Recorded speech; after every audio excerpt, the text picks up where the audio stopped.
On September 11th, 2006, thousands from all over the world gathered in New York City, New York.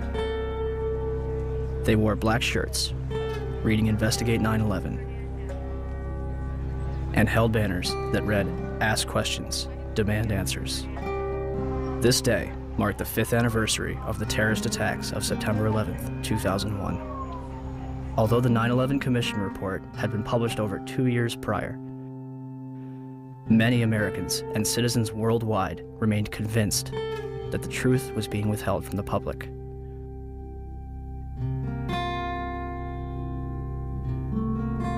Why? Why was a growing percentage of the world population becoming increasingly skeptical of the events of September 11th? Was it a natural inclination towards believing the worst about the United States government? Or was it a legitimate concern that only grew more powerful with time? The 9/11 Truth Movement includes academics, engineers, physicists, firefighters, intelligence officials, and some of the very people whose lives have been shattered since September 11th. Were they all delirious? You should not be here. No, you've got it all wrong. We're honoring the fallen heroes from 9/11. That's our way. No, you're not. No, you are not. I feel so uncomfortable. I'm sorry. That next year, I'm not coming here. Or were they a concerned group of individuals taking the necessary steps to prevent the United States from slipping into its darkest era yet? Was September 11th a surprise attack on America by 19 Islamic terrorists? Or something else entirely?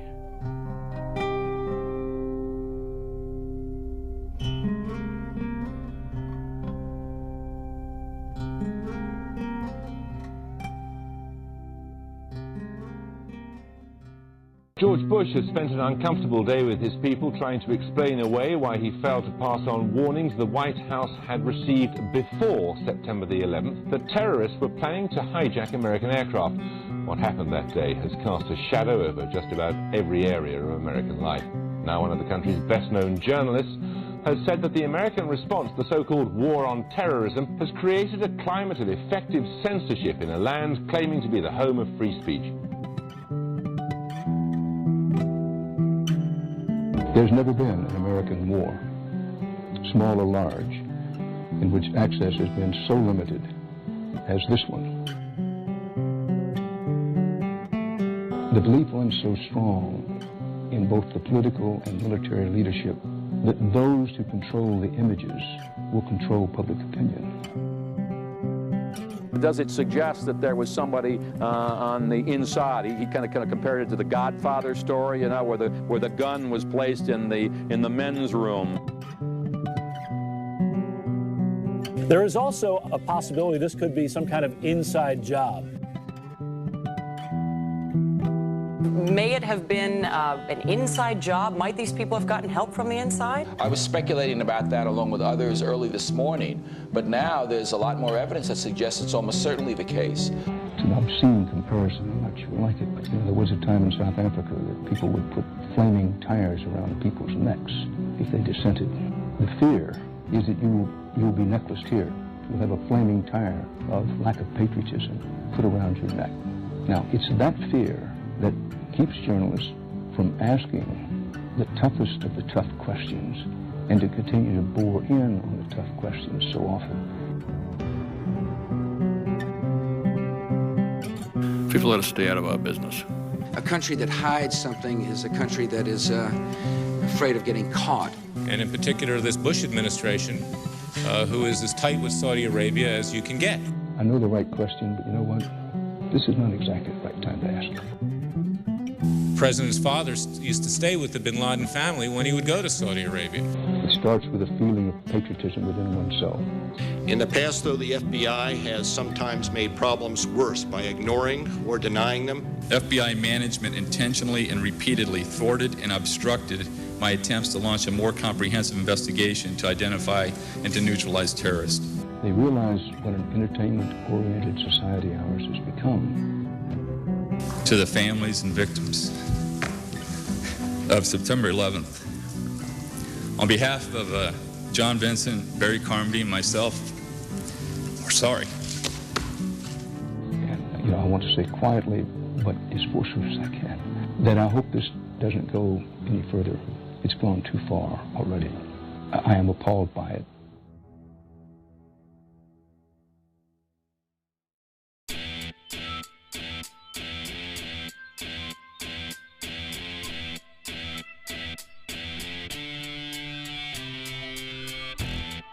On September 13th, the United States government declares that it has overwhelming evidence that bin Laden is responsible for the attacks. The Taliban offers to hand over Osama bin Laden if the United States can provide evidence. Our position in this regard is that if America have evidence and proofs, they should produce it, and we are ready for the trial of Osama bin Laden in the light of evidence. Are you willing to hand Osama bin Laden to the United States or not? No. Without evidence, no. September 23rd, 2001. States. The Secretary of State said the administration would soon be able to document its case in public against the Al-Qaeda network and Osama bin Laden. And I think it'll be persuasive. By the next day, the White House was already backpedaling. But is there any plan to present public evidence so that, the average citizen, not just Americans, but people all over the world, can understand the case against Well, I think as Secretary Powell said, there's hope to do that and to do so in a timely fashion over some course of time.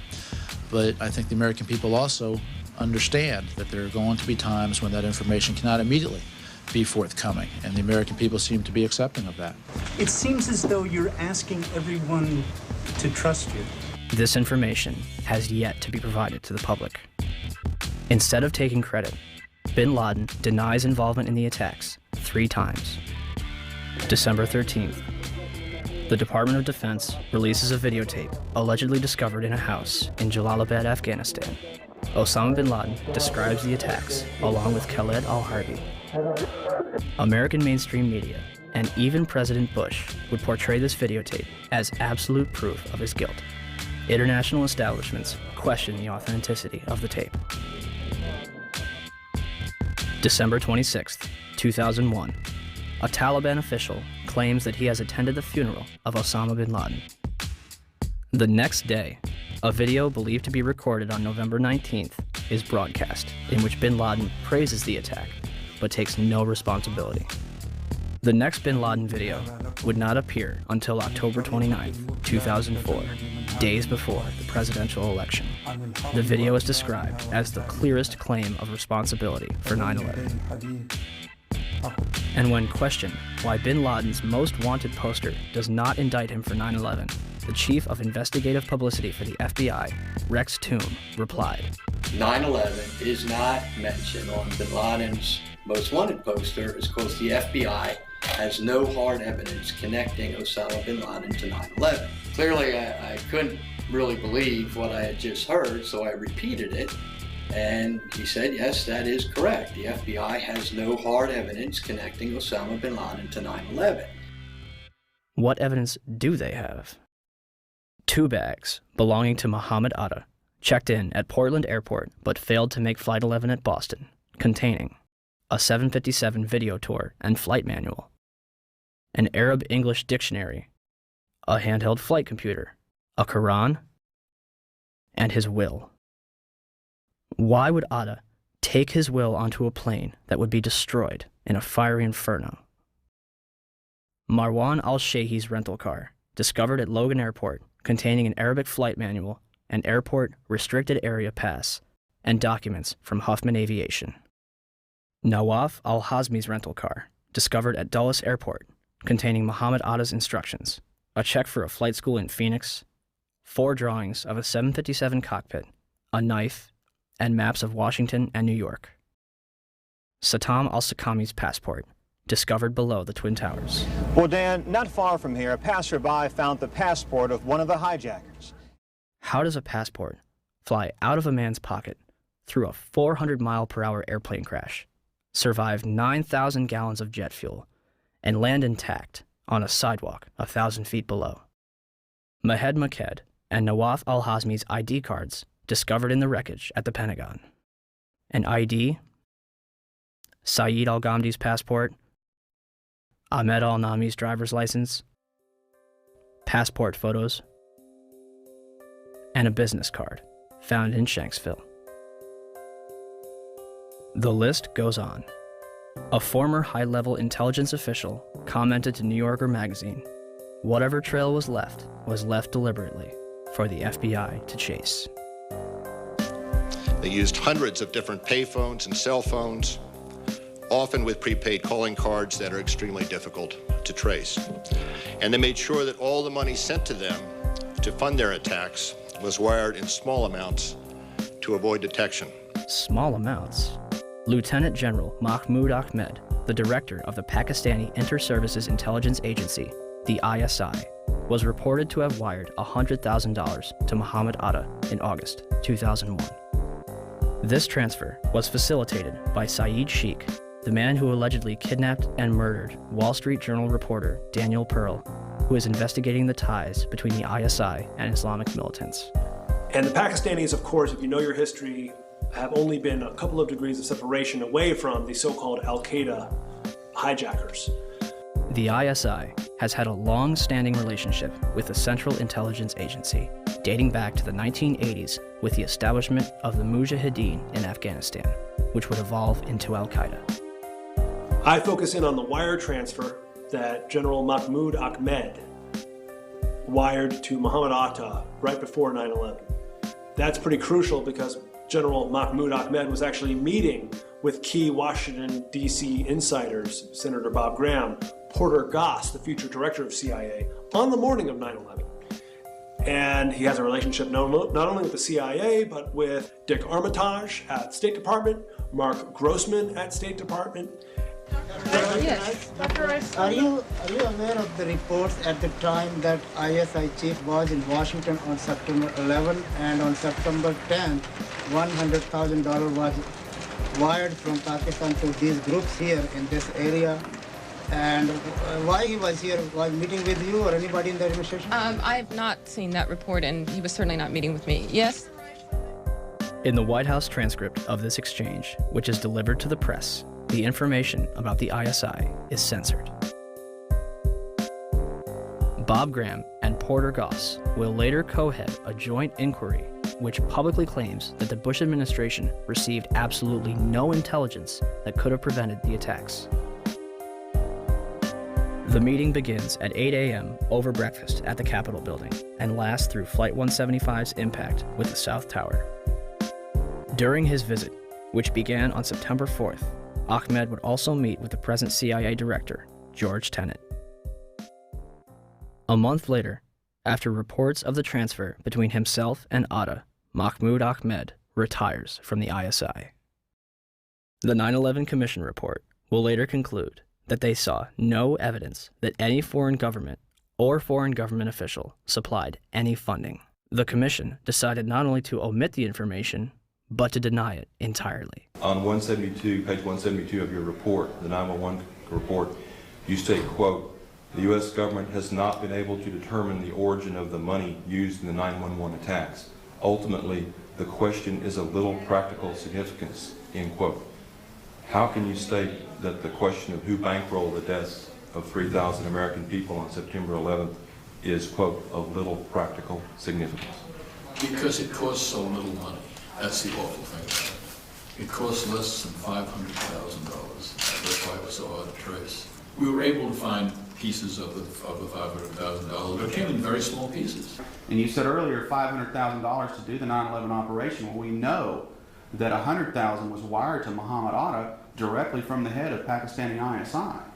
Well, I'm not aware of $100,000, but the Pakistan, I think, is the most dangerous country in the world. Why was there such a vested interest in covering up the transaction between the ISI and Muhammad Atta? And let's talk about that wire transfer, because Governor Kaine had no basis for denial, because the FBI and the Wall Street Journal confirmed the General Mahmoud Ahmed wire transfer I'm talking about. But the 9/11 Commission deliberately said that funding is not important and assigning blame is not important to them, but it is to us.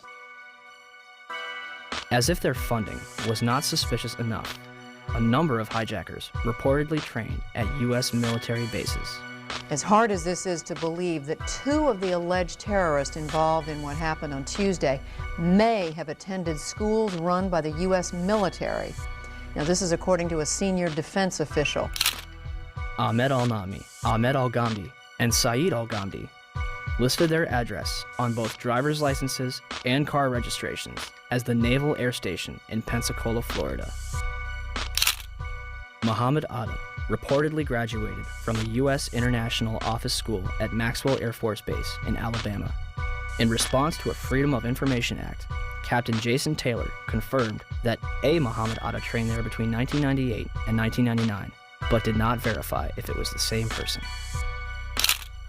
Abdulaziz Al-Amari attended Brooks Air Force Base in San Antonio, Texas. Saeed al-Ghamdi and others attended the Defense Language Institute in Monterey, California, as confirmed by Lieutenant Colonel Steve Butler, Vice Chancellor for Student Affairs. American media ceases investigation when the Air Force says, "We are probably not talking about the same people." 2 of the hijackers, Nawaf al-Hazmi and Khalid al-Madar, rented an apartment from and lived with an FBI informant. Curiously, a number of them were reported to still be alive after the attack. Finally, we were led to believe that the alleged hijackers were fundamentalist Muslims spending their final days preparing for paradise. Yet, in the week before the attacks, a number of them would drink, visit strip clubs, and solicit prostitutes. By all accounts, Atta and his cousin kept to themselves, except for last Thursday at this bar in Hollywood, Florida. It's believed both men came in, drank heavily, and then refused to pay the bill. And the guy got very, very offended, and he said to me, "Oh, I can pay my bill. I'm an airline pilot." And I was like, okay. Mahed Maked is spotted several times at a porn shop. Hamza al-Ghamdi ordered a porno in his hotel on September 10th. The mayor of Paterson, New Jersey, states that they are spotted more at go-go clubs than at mosques. Regardless of their actions, some of the hijackers' presence was known as early as 2000. What did we know? When did we know it? That's what some congressmen are asking now, and asking quite loudly. Did we know the year before 9/11 that one of the hijackers was a terrorist threat? Army Lieutenant Colonel Anthony Schaefer has gone public with his charge that Able Danger, a military intelligence project he worked with in 2000, identified Muhammad Atta, even pulled up his picture along with 3 other 9/11 hijackers as possible al-Qaeda members. We found the identities of 4 of the 9/11 hijackers prior to 9/11. But he says beginning in September 2000, 3 meetings he set up with the FBI were each canceled by military lawyers. Schaefer also says he remembers telling then 9/11 Commission staff at a meeting in Afghanistan about Atta and what the intelligence unit found back in 2000. And he was surprised that it did not show up in the Commission's report. I'm told confidently by the person who did move the material over that the 9/11 Commission received 2 briefcase-size containers of documents. I can tell you for a fact that would not be 1/20th of the information that Able Danger consisted of during the time we spent. A 9/11 Commission spokesman said nothing they got from the Pentagon in early 2004 backed up Schaefer's claim, quote, "None of the documents turned over to the Commission mentioned Muhammad Atta or any of the other future hijackers." Where is it? Where's the beef? Where's the substance? Where is this mysterious chart that purportedly says that Atta was connected in some real way to these other hijackers? We'd love to see it. The company responsible for the chart, Orion Scientific Systems, would claim that only 2 charts were produced and that Atta was not present on either one. Throw them all out, John. These are all the charts. Spread them out. These are all Orion-produced charts. These charts were all done by the data mining efforts. So the Orion Corporation lied to the Senate Judiciary Committee staff. All data mining efforts, and yet the company said to the Senate Judiciary staff, "We don't have any of those charts. They're not ours." Well, here they are, and their logos are on each one of them. Well, Mr. Chairman, at least 2 of the 5 people that were going to appear today were threatened with removal of their security clearances if they continue to talk about this. This is going Are you back. at liberty to identify who those 2 are? I will to you. I'd rather do it privately since the Defense Department has chosen not to allow anyone to testify, but I will provide that information to the committee. For the life of me, I don't understand why, as I understand it, I stand corrected if I'm wrong, but I understand the witnesses we assumed we were going to get to hear from the Defense Department have been pulled. They may be or may not be in the room, but have been instructed that they cannot testify. I think that's a big mistake. This is actually a chart of Al-Qaeda and the various cells around the world. Much of this data, most of it was obtained prior to 9/11 by the work of Able Danger. As you see, there is an actual photograph of Muhammad Atta. What does that depict generally? It depicts the organizational and activity associations of Al-Qaeda operatives that were involved in 9/11 and related events. And at the time, if the commission had looked into this in early 2004, the charts that had Muhammad Atta on it still existed. There was a chart in Mr. Smith's office. There was the chart that still should have been in the Defense Intelligence Agency because it wasn't destroyed within Lieutenant Colonel Schaefer's files until the spring of 2004. The same with the chart that Mr. Smith had. Our support to Able Danger became severely restricted and ultimately shut down due to intelligence oversight concerns. I was supported vigorously by both the LEWA and the INSCOM chain of commands, and we actively worked to overcome this shutdown for the next several months. In the midst of this shutdown, I, along with one of my analysts, Chief Warrant Officer 3 Terry Stevens, were forced to destroy all data, charts, and other analytical products that we had not already passed on to SOCOM related to Able Danger. Another former DOD official will testify today that he was ordered to destroy up to 2.5 terabytes of data. Now, I don't know what a terabyte of data is, so we contacted the Library of Congress. It's equal to 1/4 of all the entire written collection that the Library of Congress maintains. Are you in a position to evaluate the credibility of Captain Philpott, Colonel Schaefer, Mr. Westphal, Ms. Pressler, Mr. J.D. Smith as to their credibility when they say they saw Muhammad Atta on a chart? Yes, sir. I believe them implicitly. Lieutenant Colonel Tony Schaefer, who was the first member of Able Danger to go public, has now been told in writing by the Defense Intelligence Agency that he can't speak to members of Congress or their staff without prior approval. And now a security clearance, which allowed him to deal with classified information, has been pulled. The congressman says Schaefer has been gagged, punished for speaking up. The official response to Able Danger began in September 2005 with a letter from 9/11 Commissioner Slade Gordon to Senator Arlen Specter. Gordon concludes by saying that since Condoleezza Rice, President Bush, and the White House denied that Able Danger identified the 9/11 hijackers, it never happened. A 6-month investigation by the Senate Intelligence Committee concluded in December 2006 that Able Danger did not identify Muhammad Atta or any other 9/11 hijacker. Can we be certain that the hijackers were radical Muslims on a suicide mission? Or is there a possibility that they were trained, funded, and protected in our own country? Yes, ma'am, Sergeant Rorta. Yes. I'm just letting you know for information we're having an exercise, SF exercise. We're having a comm out. Okay. Guys. Happy, thanks. All right, thank you. Back. Between September 2000 and June 2001, the Federal Aviation Administration, FAA, would scramble fighter jets to intercept errant aircraft 67 times. Interceptions are routine and usually occur within 10 minutes of a sign of trouble, such as permanently losing radio contact and transponder signal or flying off course.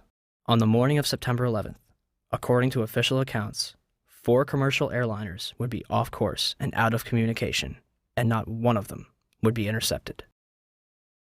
How is it that on 4 separate occasions on one day that $1 trillion military and intelligence infrastructure could fail?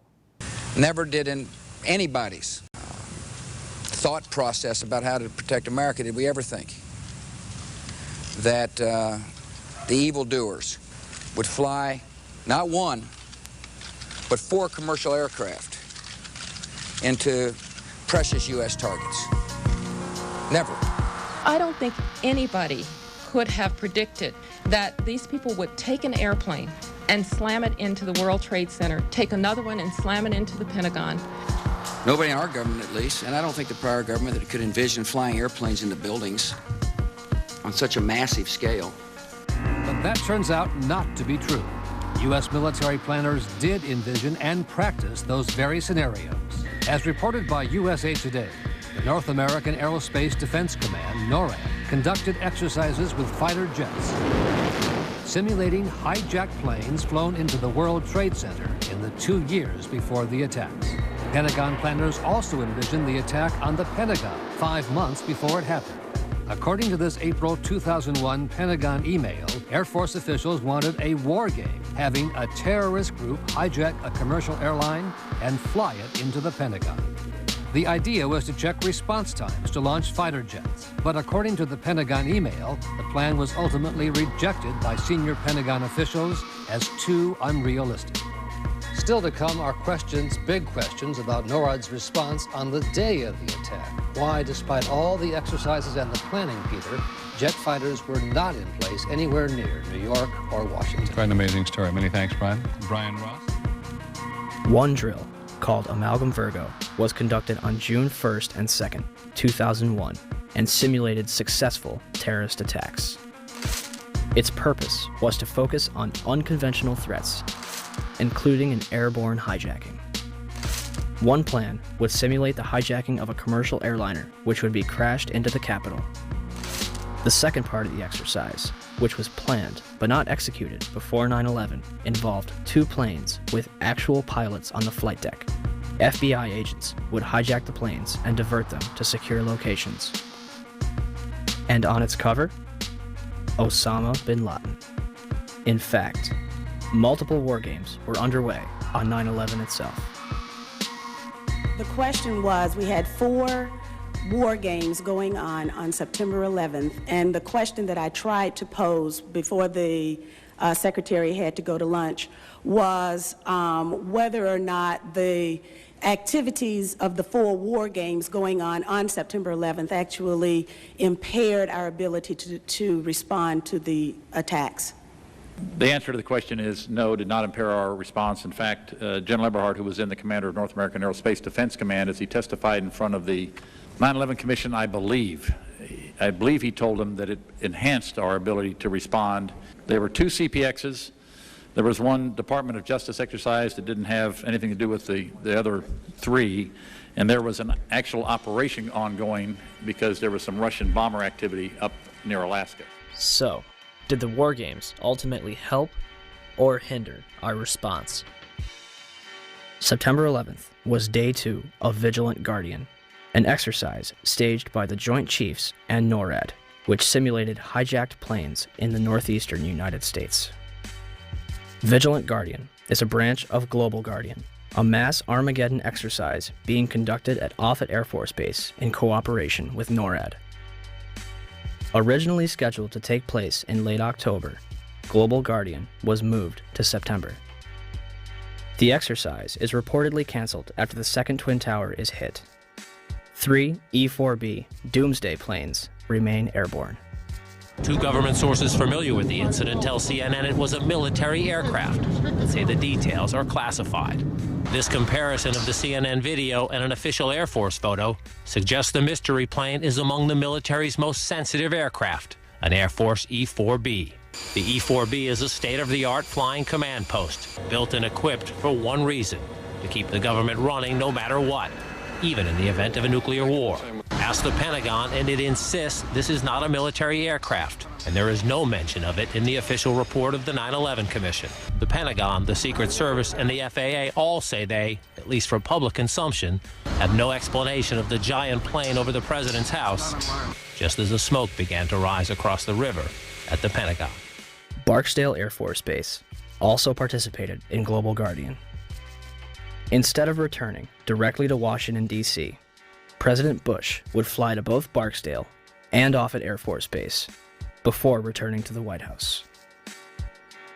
Another drill, Northern Vigilance, moved fighter jets to Canada and Alaska to monitor a fleet of Russian MiGs on a training mission. Northern Vigilance also placed inputs onto military radar screens. Also referred to as phantoms, inputs are simulated errant aircraft, which appear real to those participating in the exercise. We fought many phantoms that day. 3 F-16s from Andrews Air Force Base, located 15 miles from the Pentagon, are flown 180 nautical miles away for a training mission in North Carolina. Fort Belvoir, an Army base 10 miles south of the Pentagon, is preparing for an exercise intended to test security in case of a terrorist attack. Employees in the Office of Emergency Management on the 23rd floor of World Trade Center Building 7 continue preparations for Tripod, a biological attack drill scheduled for September 12th. Finally, the National Reconnaissance Office in Virginia begins a drill at 8:45, conducted by a team from the CIA, in which a plane crashes into their building. Also, a number of war games were being conducted that have yet to be fully disclosed. Ask about the war games that were planned for 9/11. Commissioner Gorelick. Could you please be quiet? We have only a few minutes with General Myers. I'd like to ask a question. General Myers, I'm sorry. I would ask, please, people in the audience to be quiet if you want to stay here. Sir, statement. This commission has not answered my questions. I'm walking out. It's a farce. I will. Thank you. So let me get this straight. On the morning of 9/11, the United States is running drills in which hijacked aircraft go in and out of radar, fighter jets are flown out of the United States, and planes are crashed into buildings. What a coincidence. And in terms of what motivated me to bring all the aircraft down, as you see one thing happen, that's an accident. When you see two of the same thing occur, it's a pattern. But when you see three of the same thing occur, it's a program. And so at that point, I decided to bring all the aircraft down. And so, at 9:45, all airborne planes were forced to land. This order applied to all civilian aircraft. Certain military planes were allowed to remain airborne. By 12:16 that afternoon, the FAA managed to ground over 4,000 planes without incident. During the time that the airplane coming in to the Pentagon, there was a young man who would come in and say to the vice president, the plane is 50 miles out, the plane is 30 miles out. And when it got down to the plane is 10 miles out, the young man also said to the vice president, do the orders still stand?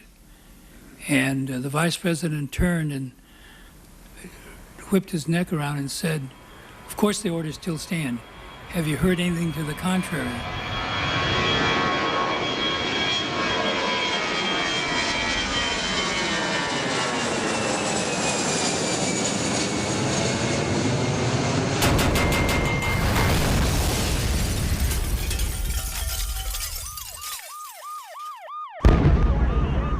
.37, Arlington, Virginia.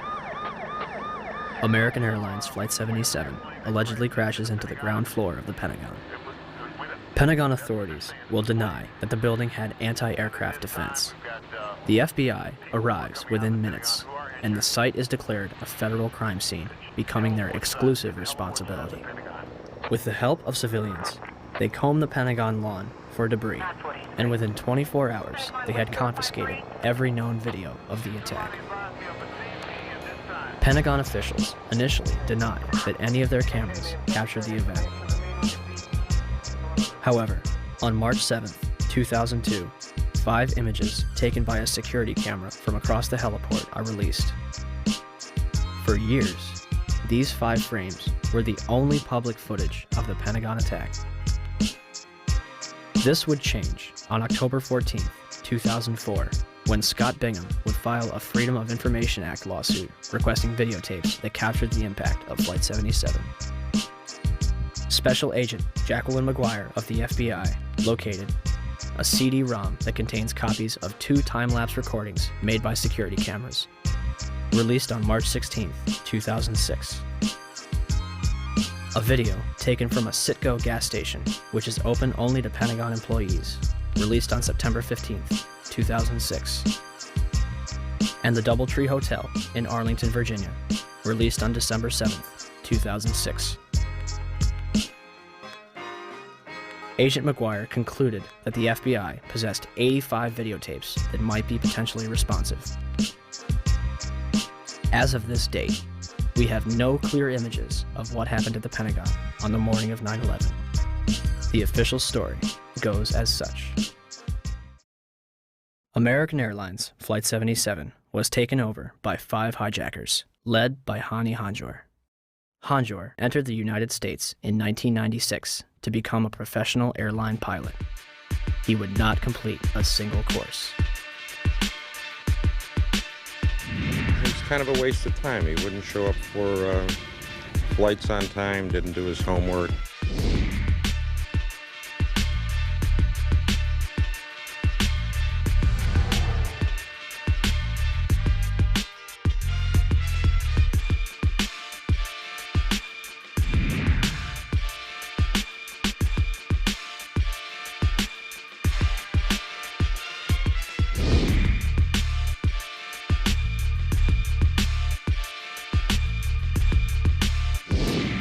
Average or below average piloting skills. English was very poor, uneventful from our perspective.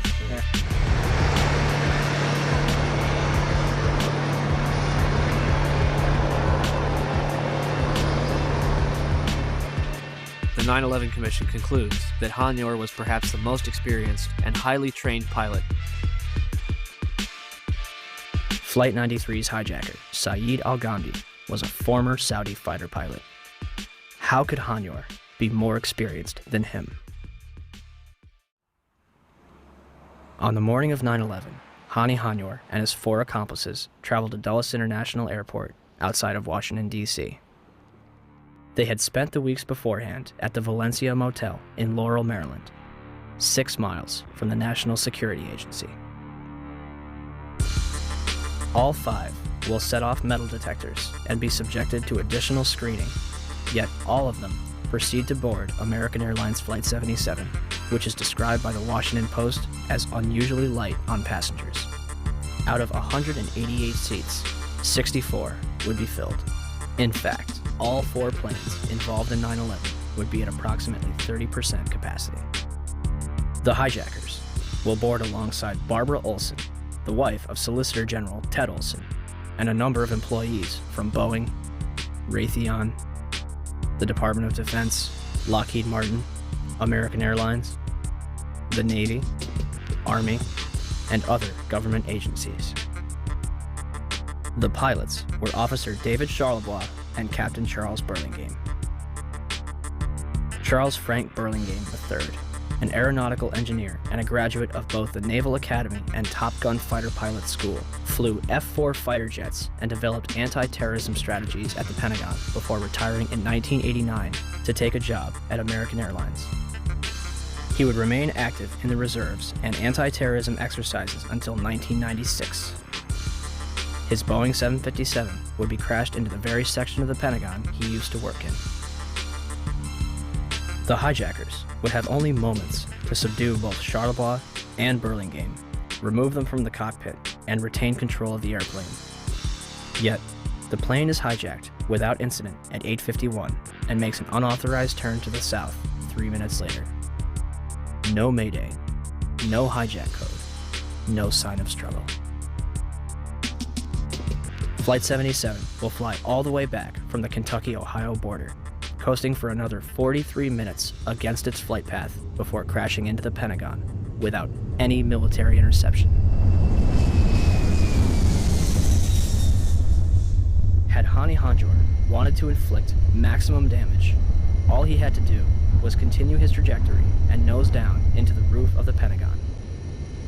Instead, he begins a complicated 330-degree turn, dropping 7,000 feet and exposing himself for an additional 3 minutes while executing a maneuver described by experienced pilots as nearly impossible, requiring professional expertise. In essence, an amateur pilot considered a waste of resources by instructors who was unable to control a small Cessna in August 2001, executed this nearly impossible maneuver in a 757 with skilled precision a month later. Todd Lewis is working radar at Dulles Airport. One of my colleagues saw a target moving from the northwest to the southeast. And it was just a countdown, 10 miles west. And she notified the supervisor. 9 miles west. But nobody knew that was a commercial flight at the time. Nobody knew that was American 77. What did you think? It was a military flight of some kind? I thought it was a military flight. I thought that Langley had scrambled some fighters and... It was almost a sense of relief. This must be a fighter.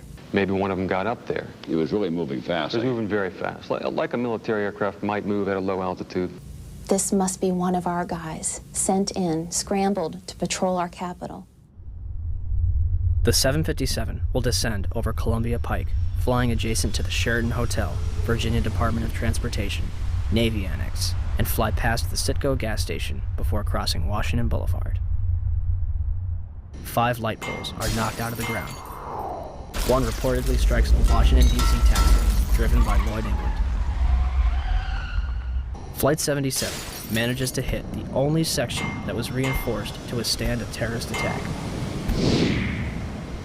including reinforced steel and blast-resistant Kevlar windows an 1.5 inches thick. The renovation, planning for which had begun in 1991, was only days away from completion. Had the plane struck anywhere else, the casualties and damage would have been far greater. An area that normally would have housed up to 5,000 occupants yielded 125 casualties. The Pentagon's outer wall had a hole approximately 20 feet in diameter on the first and second floor, and visible damage 90 feet across the first floor. I would say if it was 16 feet diameter, 20 feet tops, that's what would start me so curious. As I was trying to find something, there was no marks on the grass. Something never hit the ground. It didn't hit the heliport. I mean, it was a precision or awfully lucky hit. I mean, I don't know how it didn't bounce. I don't know how it hit directly in the side of the building without touching the ground, going as fast as it obviously was going. But I can't believe the thing is more than a garage door. And again, the classic airplane crash has wreckage. I mean, they found axles from the Ryder truck in Oklahoma City. I can't believe they can't find an engine. Opinions differ at this point. People that believe a 757 hit the Pentagon, and people that don't. Those that believe a 757 did hit are fueled by the damage path,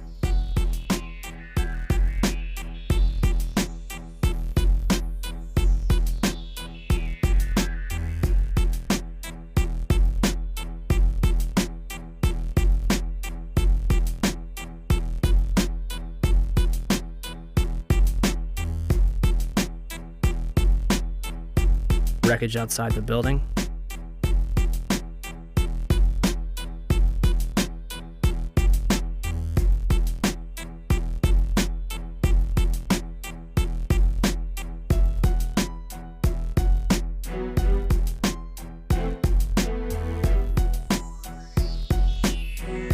and eyewitness testimony. While we were sitting in the office, and all of a sudden we heard some rumbling, something is kind of hitting us. Very imminent things could happen. So we look at each other, and it really, the noise is unbearable. And at the last moment, my brother jumped out the office. I heard about the very big jet sound. Looks like just up to here. I just look at the outside, big black wings coming that way. And then I just running out, and then 2-3 seconds, boom. We're used to seeing planes. Maybe a 20-passenger corporate jet, no markings on the side. I saw a plane going down, big plane, commercial liner type. And I saw this jet coming in, and it was really low, and it was an American Airlines jet. You could read the AA on the side, silver fuselage. This particular plane was awful low, and as we were coming down on a 395, it came across in front of us, and it was low. Coming in at a shallow angle like it was landing right into the side of the Pentagon. It just happened. It was really amazing. huge explosion. So you actually saw the plane impact the side of the building? Yes, I did. Just one plane? Just one plane. I basically made a turn too early and ended up right in front of the Pentagon on Route 27, which goes just, I didn't even know it was the Pentagon. I mean, I've grown up in this area, but I just am basically never over there. Besides, you can't really tell it's five-sided anyway, so I didn't even know it was the Pentagon, but I was just in traffic. My main focus was that I was late for this service and we were stuck in totally standstill traffic, just sitting dead still on the highway. And basically, without warning, there was just the sensation of something coming over the top of us. It seems the plane was so low that it hit a light pole that was just on the edge of the highway, on the far side there. Before it came over the highway, it clipped this pole, which I heard ended up being knocked over and hitting a taxi, which was near my car. Okay, my name is Lloyd England. 9/11, I was driving my car on my way home. This airplane flew over top of my car. It was real close. Something, glass, a loud noise happened, and the pole came through the dashboard, right through the car. I stopped the car in the middle of the street. It didn't stop straight, it stopped at an angle. As far as the plane went through, it didn't come back in until I stopped the car and got out. Then I looked for the plane. There was no plane, but it was quiet. If had nobody seemed to have indicated where something happened, I wouldn't have known. And I was there. I mean, I'm there. And the plane, the wing spread would have been from that house, maybe halfway in my house. And the big wing, the big motors underneath of them. And nothing was left out? Those that think a 757 did not hit are fueled by the damage to the building and lack of large structural debris outside. Particularly, the lack of damage from the wings and vertical stabilizer, and the fact that those objects, as well as the engines, were never fully recovered. Is there anything left of the aircraft at all? First of all, the question about the aircraft, there are some small pieces of aircraft visible from the interior during this firefighting operation I'm talking about, but not large sections. In other words, there's no fuselage sections and that sort of thing. They said it was a plane, and I didn't see any pieces of any plane, and I couldn't believe that a plane hit the building. There are numerous parts to a 757 that are virtually indestructible. To date, we have not seen a single piece positively identified as Flight 77's. The fact that an exit hole inside the Pentagon is not explained by any official report on the attack. The fact that there was no impact damage on the lawn. And the fact that out of the videos that have been released, none of them clearly show a 757. The outer wall will collapse 20 minutes later, leaving a hole approximately 70 feet wide. What hit the building may be important. However, our focus should be on why it was hit in the first place. The section hit was the headquarters of Naval Operations, Naval Intelligence, and the Navy Command Center. Army personnel were also killed. A number of accountants and budget analysts were also present at the time and killed in the attack. The Arlington County After Action Report states that important budget information was in the damaged area. It's interesting that 24 hours prior, Donald Rumsfeld publicly made this announcement. According to some estimates, we cannot track $2.3 trillion in transactions.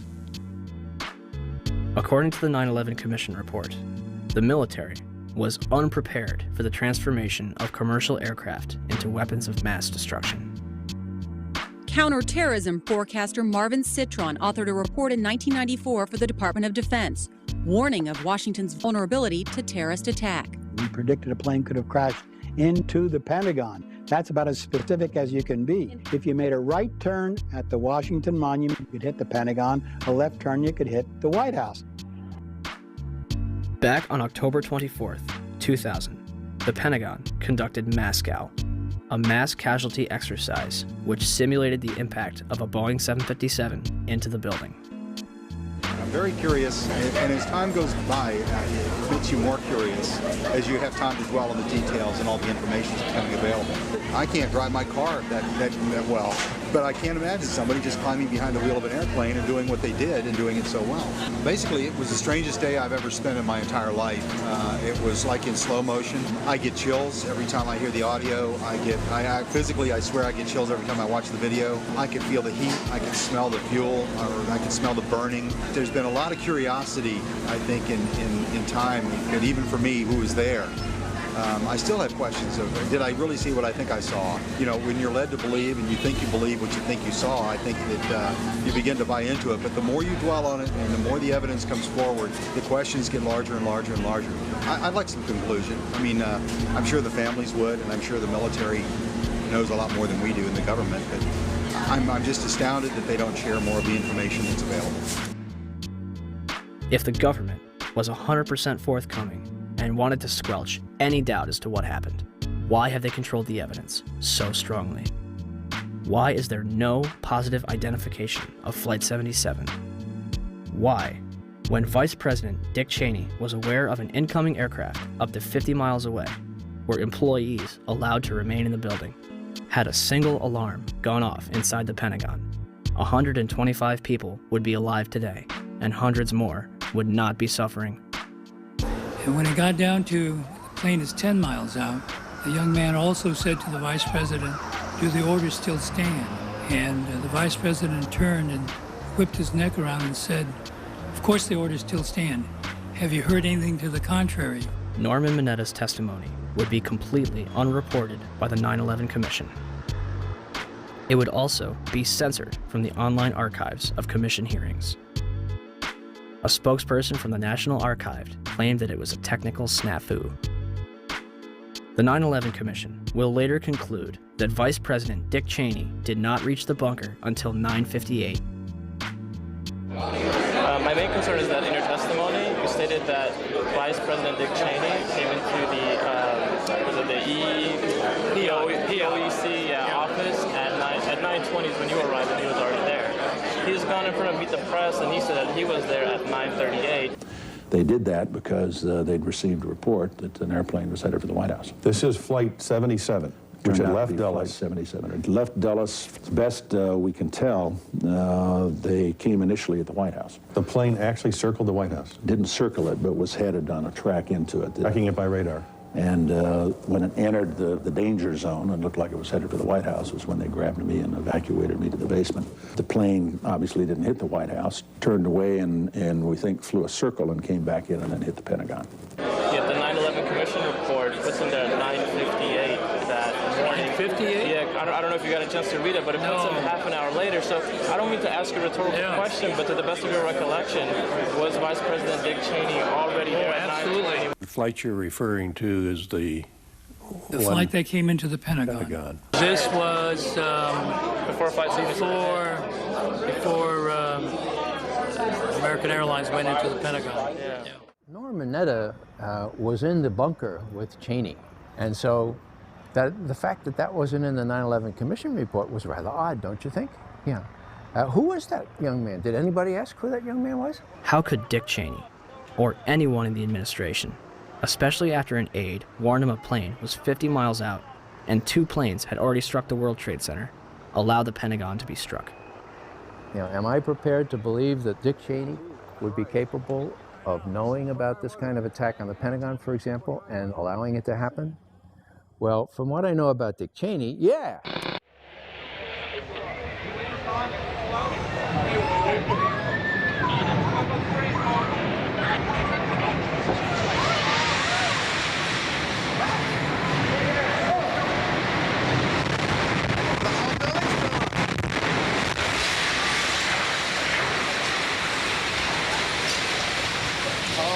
Fucking Jesus! 9:59, New York City, New York. The South Tower of the World Trade Center, 110 stories tall, collapses to the ground in approximately 10 seconds. 29 minutes later, the North Tower follows suit, also collapsing in approximately 10 seconds. Later that evening, at 5:20, World Trade Center Building 7, 47 stories tall, collapses to the ground in under 7 seconds. The official explanation is that falling debris from the North Tower created a series of fires inside the building. If this is true, it would be the third steel-frame skyscraper in history to completely collapse because of damage and fire. The first two would be the Twin Towers. February 23rd, 1991. One Meridian Plaza, a 38-story skyscraper in Philadelphia, burned for 18 hours across 8 floors. It is later described by officials as the most significant fire of the century. It did not collapse. October 17, 2004. A 56-story skyscraper in Caracas, Venezuela, built in 1976, burned for over 17 hours and spread across 26 floors. It did not collapse. February 13th, 1975. A 3-alarm fire broke out between the 9th and 14th floors of the North Tower. No one died. The building was unoccupied. The fire began in an electrical wiring closet on the 11th floor.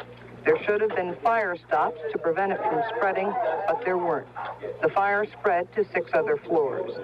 Even without a sprinkling system, fire department officials and building officials here say that there's no chance the World Trade Center could become a type of towering inferno. The fire is so intense, it leads to the installation of sprinkler systems, which would come in handy on May 19th, 1975, when 7 fires strike the complex. The South Tower had garbage fires dispersed between the 25th and 36th floor, and the North Tower had a fire on the 11th floor. 6 of the fires were minor, but the 7th on the 32nd floor of the South Tower caused heavy damage. Guess what? They did not collapse. September 11th, 2001. 2 110-story skyscrapers, completed in 1973, burned for 56 minutes over 8 floors and 103 minutes over 5 floors, respectively, before collapsing completely to the ground. Some argue that this was due to the construction of the Twin Towers. The Twin Towers were composed of 200,000 tons of steel and 425,000 cubic yards of concrete. The core of each tower was a rectangular pillar 87 by 133 feet, comprised of 47 steel box columns ranging from 36 by 16 to 52 by 22 inches. The North Tower was completed in 1970, standing at 1,368 feet tall, and the South Tower was completed in 1973, reaching 1,362 feet tall, making them the tallest buildings in the world at the time. They were designed to withstand multiple impacts from a Boeing 707, the largest aircraft at its time. An analysis released in 1964 claims that the buildings were investigated and found to be safe in an assumed collision with a 707 traveling at 600 miles per hour. Such collision would result in only local damage which could not cause collapse or substantial damage to the building. A 707 has 4 engines instead of 2, and its cruise speed is 607 miles per hour. The Boeing 767s that struck the North and South Tower were traveling at 440 and 540 miles per hour, respectively.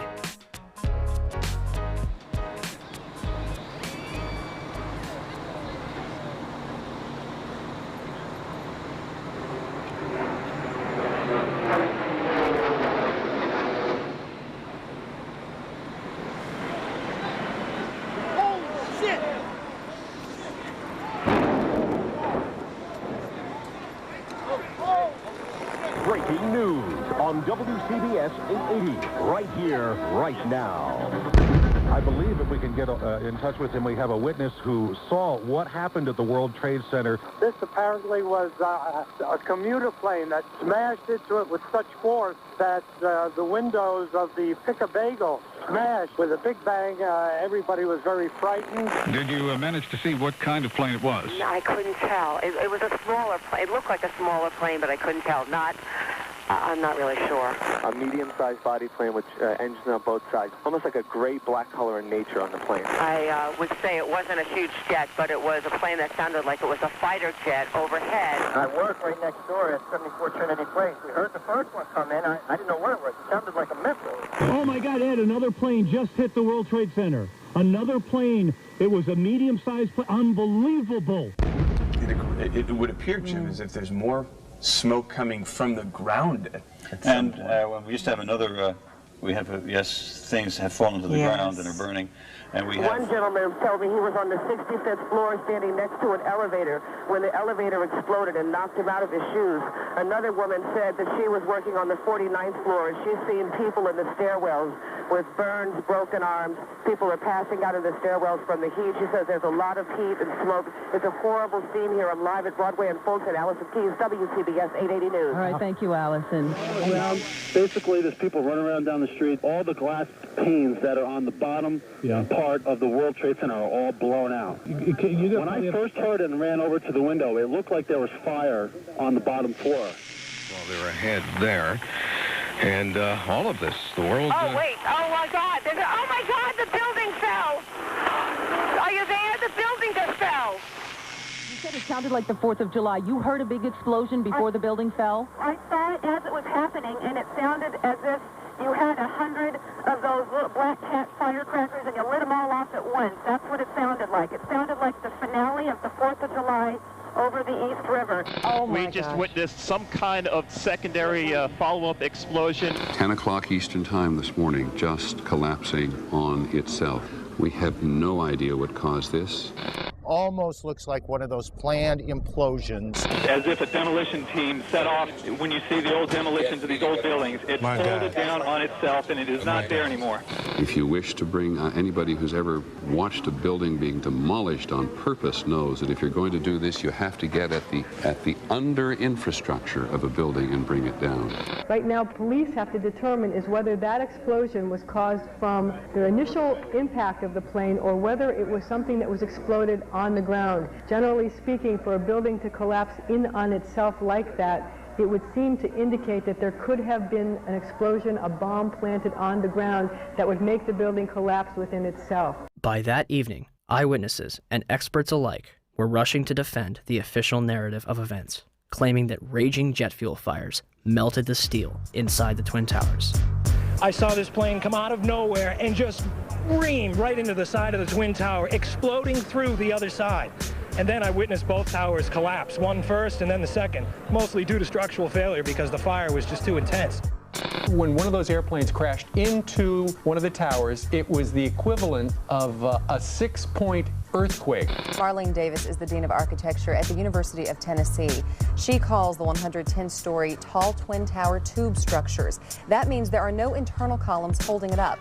You know, when we saw this yesterday, people said, oh my goodness, there was a bomb on there. There must have been a bomb that collapsed. Must have been a bomb below. Right, that finished the job. Well, it turns out we heard from experts who said that, you know what, the fire on those floors probably 1,500 degrees. Steel can only withstand so much because the steel structure that holds the building up was on the outside, and essentially the building started to melt and it gave way and it toppled. Engineers suspect the temperatures inside the crash areas could have quickly reached well over 1,000 degrees, perhaps approaching 2,000 degrees, beyond the melting point of any steel.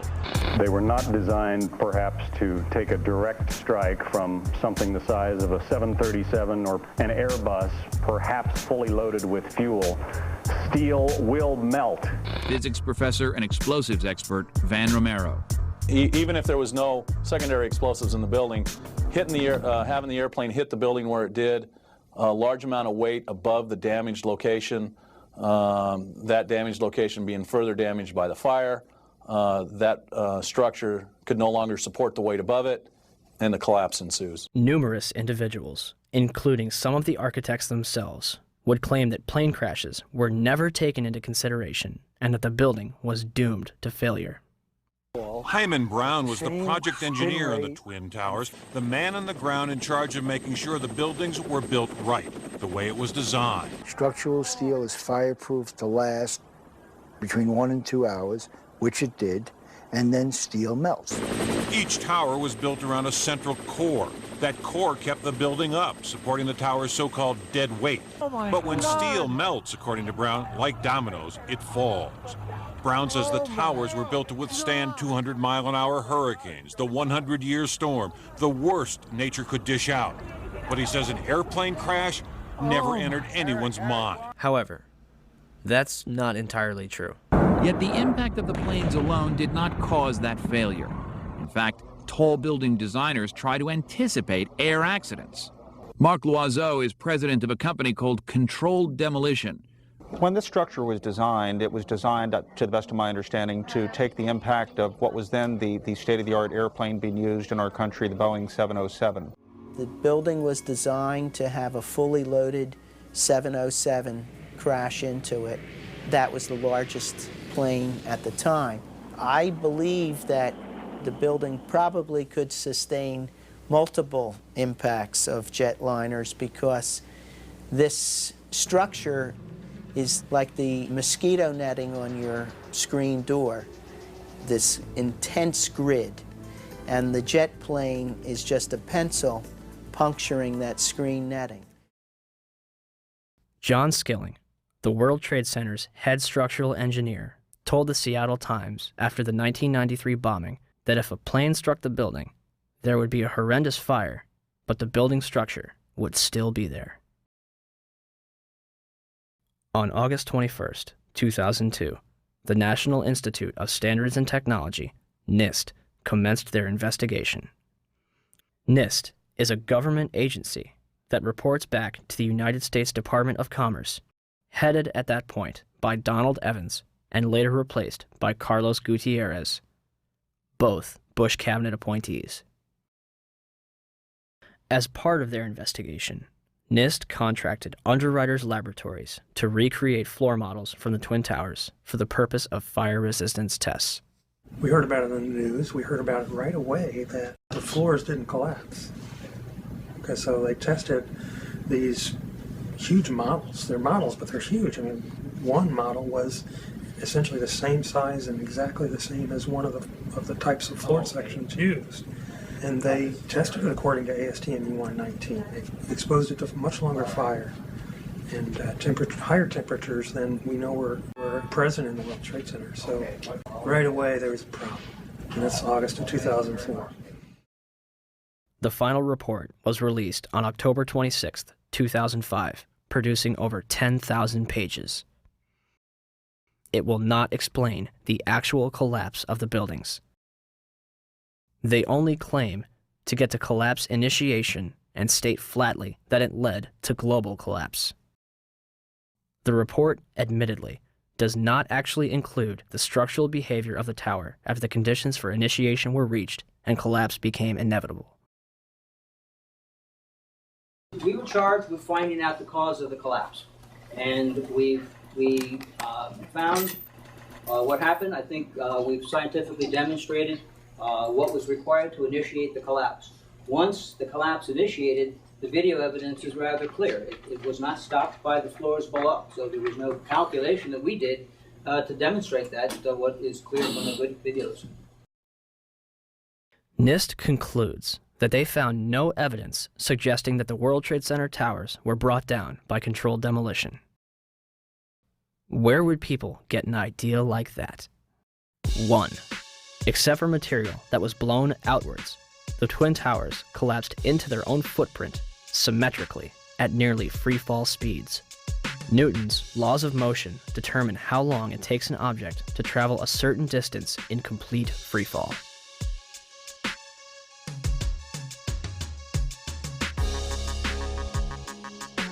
In a controlled environment, an object dropped from the roof of either twin tower would reach the ground in 9.2 seconds. The 9/11 Commission report will state, at 9:58, the South Tower collapsed in 10 seconds. Even NIST says the tops of the buildings came down essentially in free fall. Judge for yourself.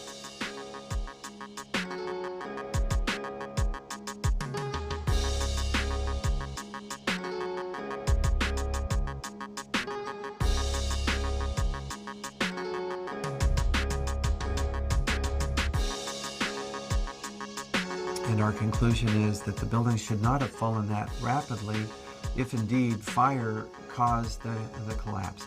And in fact, there's one mechanical engineer, Gordon Ross, in the Journal of 911 Studies, who's done a thorough analysis based on conservation momentum.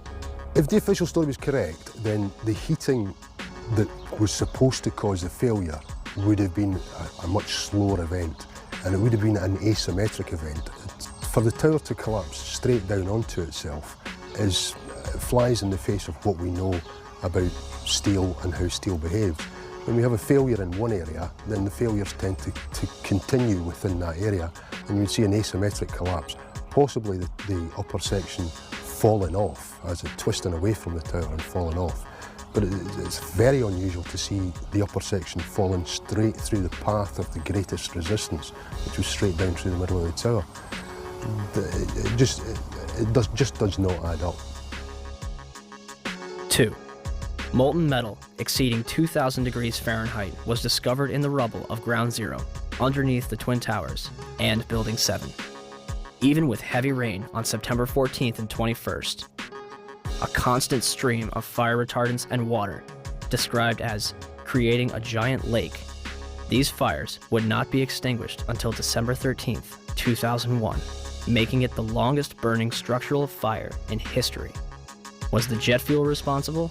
Dr. Frank Gale, who was working with NIST, claimed in 2005. Your gut reaction would be that the jet fuel melted the steel. Indeed, it did not. The steel did not melt. The temperatures that we know existed within the collapse, within the debris pile, are physically impossible from an atmospheric jet fuel fire. Cannot be done. I'm curious about the pool of molten steel that was found in the bottom of the towers. I am too. And please tell me about it. Have you seen it? Well, not personally, but eyewitnesses there found huge pools of molten steel beneath the towers, and some scientists don't think that the collapse of the building could have melted all that steel. First of all, let's go back to your basic premise that there was a pool of molten steel. I know of absolutely nobody, no eyewitness who said so, nobody who's produced it. I was on the site, I was on the steel yards, so I don't know that that's so. You'd get down below and you'd see molten steel running down the channel rails. Like you're in a foundry. Yeah, like lava. Like it was lava from a volcano. Underground, it was still so hot that molten metal dripped down the sides of a wall from Building 6. However, they do hit hot spots occasionally, and everything stops. There were fires of 2,000 degrees Fahrenheit below the ground. I don't know that that's so. There's video of it. Melted around 2,600 degrees Fahrenheit. I think it's probably pretty difficult to get that kind of temperatures in a fire. Well, NASA pictures, thermal images showed those sorts of temperatures in the basement. Would you send them to me? Okay. My name is Mark, and I'm the individual who was questioning Dr. Gross, and he asked me to email to him those thermal images. When I approached him after his talk to get his email address for that purpose, he refused to provide it to me. I think this is important because it reveals the attitude of the NIST investigators, which is one of willful ignorance of what really happened on 9/11. As well as the molten metal in the debris, it was also observed prior to the South Tower's collapse.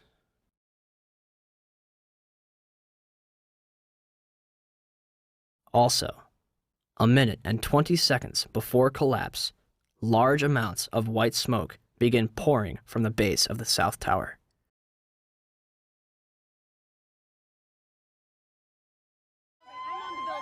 Three, the concrete, and in fact, virtually everything except the metal inside the Twin Towers was pulverized as the building collapsed.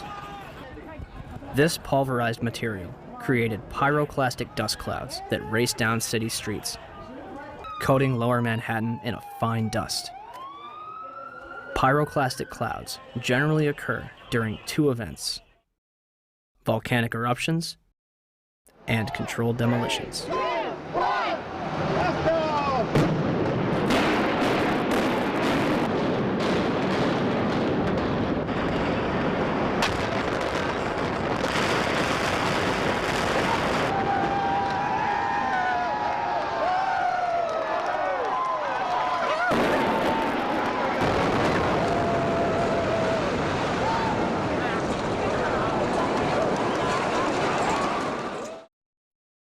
4.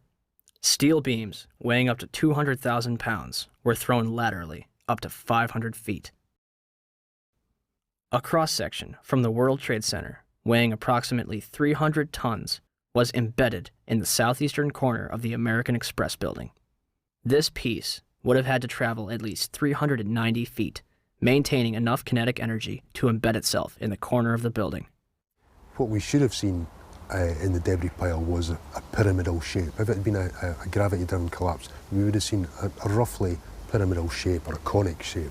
What we actually did see was a massive ejection of dust and debris and large sections of steel from well away from the towers, tens of metres away from the towers. That's hard to see a reason for that within a gravity-driven collapse. 5. Firefighters and eyewitnesses reported a series of explosions before and during the collapses. And we heard the noise associated with an implosion. Secondary explosion on Tower 2. Some sort of explosive device. We're obviously having a bit of trouble right now maintaining our location because we just heard one more explosion. There was another major explosion. Do you know anything about those extra explosions we heard? No, I do not. Were they car bombs? I have no idea, ma'am. The street shook, and I heard like an explosion. Do you know if it was an explosion or if it was a building collapse? To me, it sounded like an explosion. We heard a very loud blast, an explosion.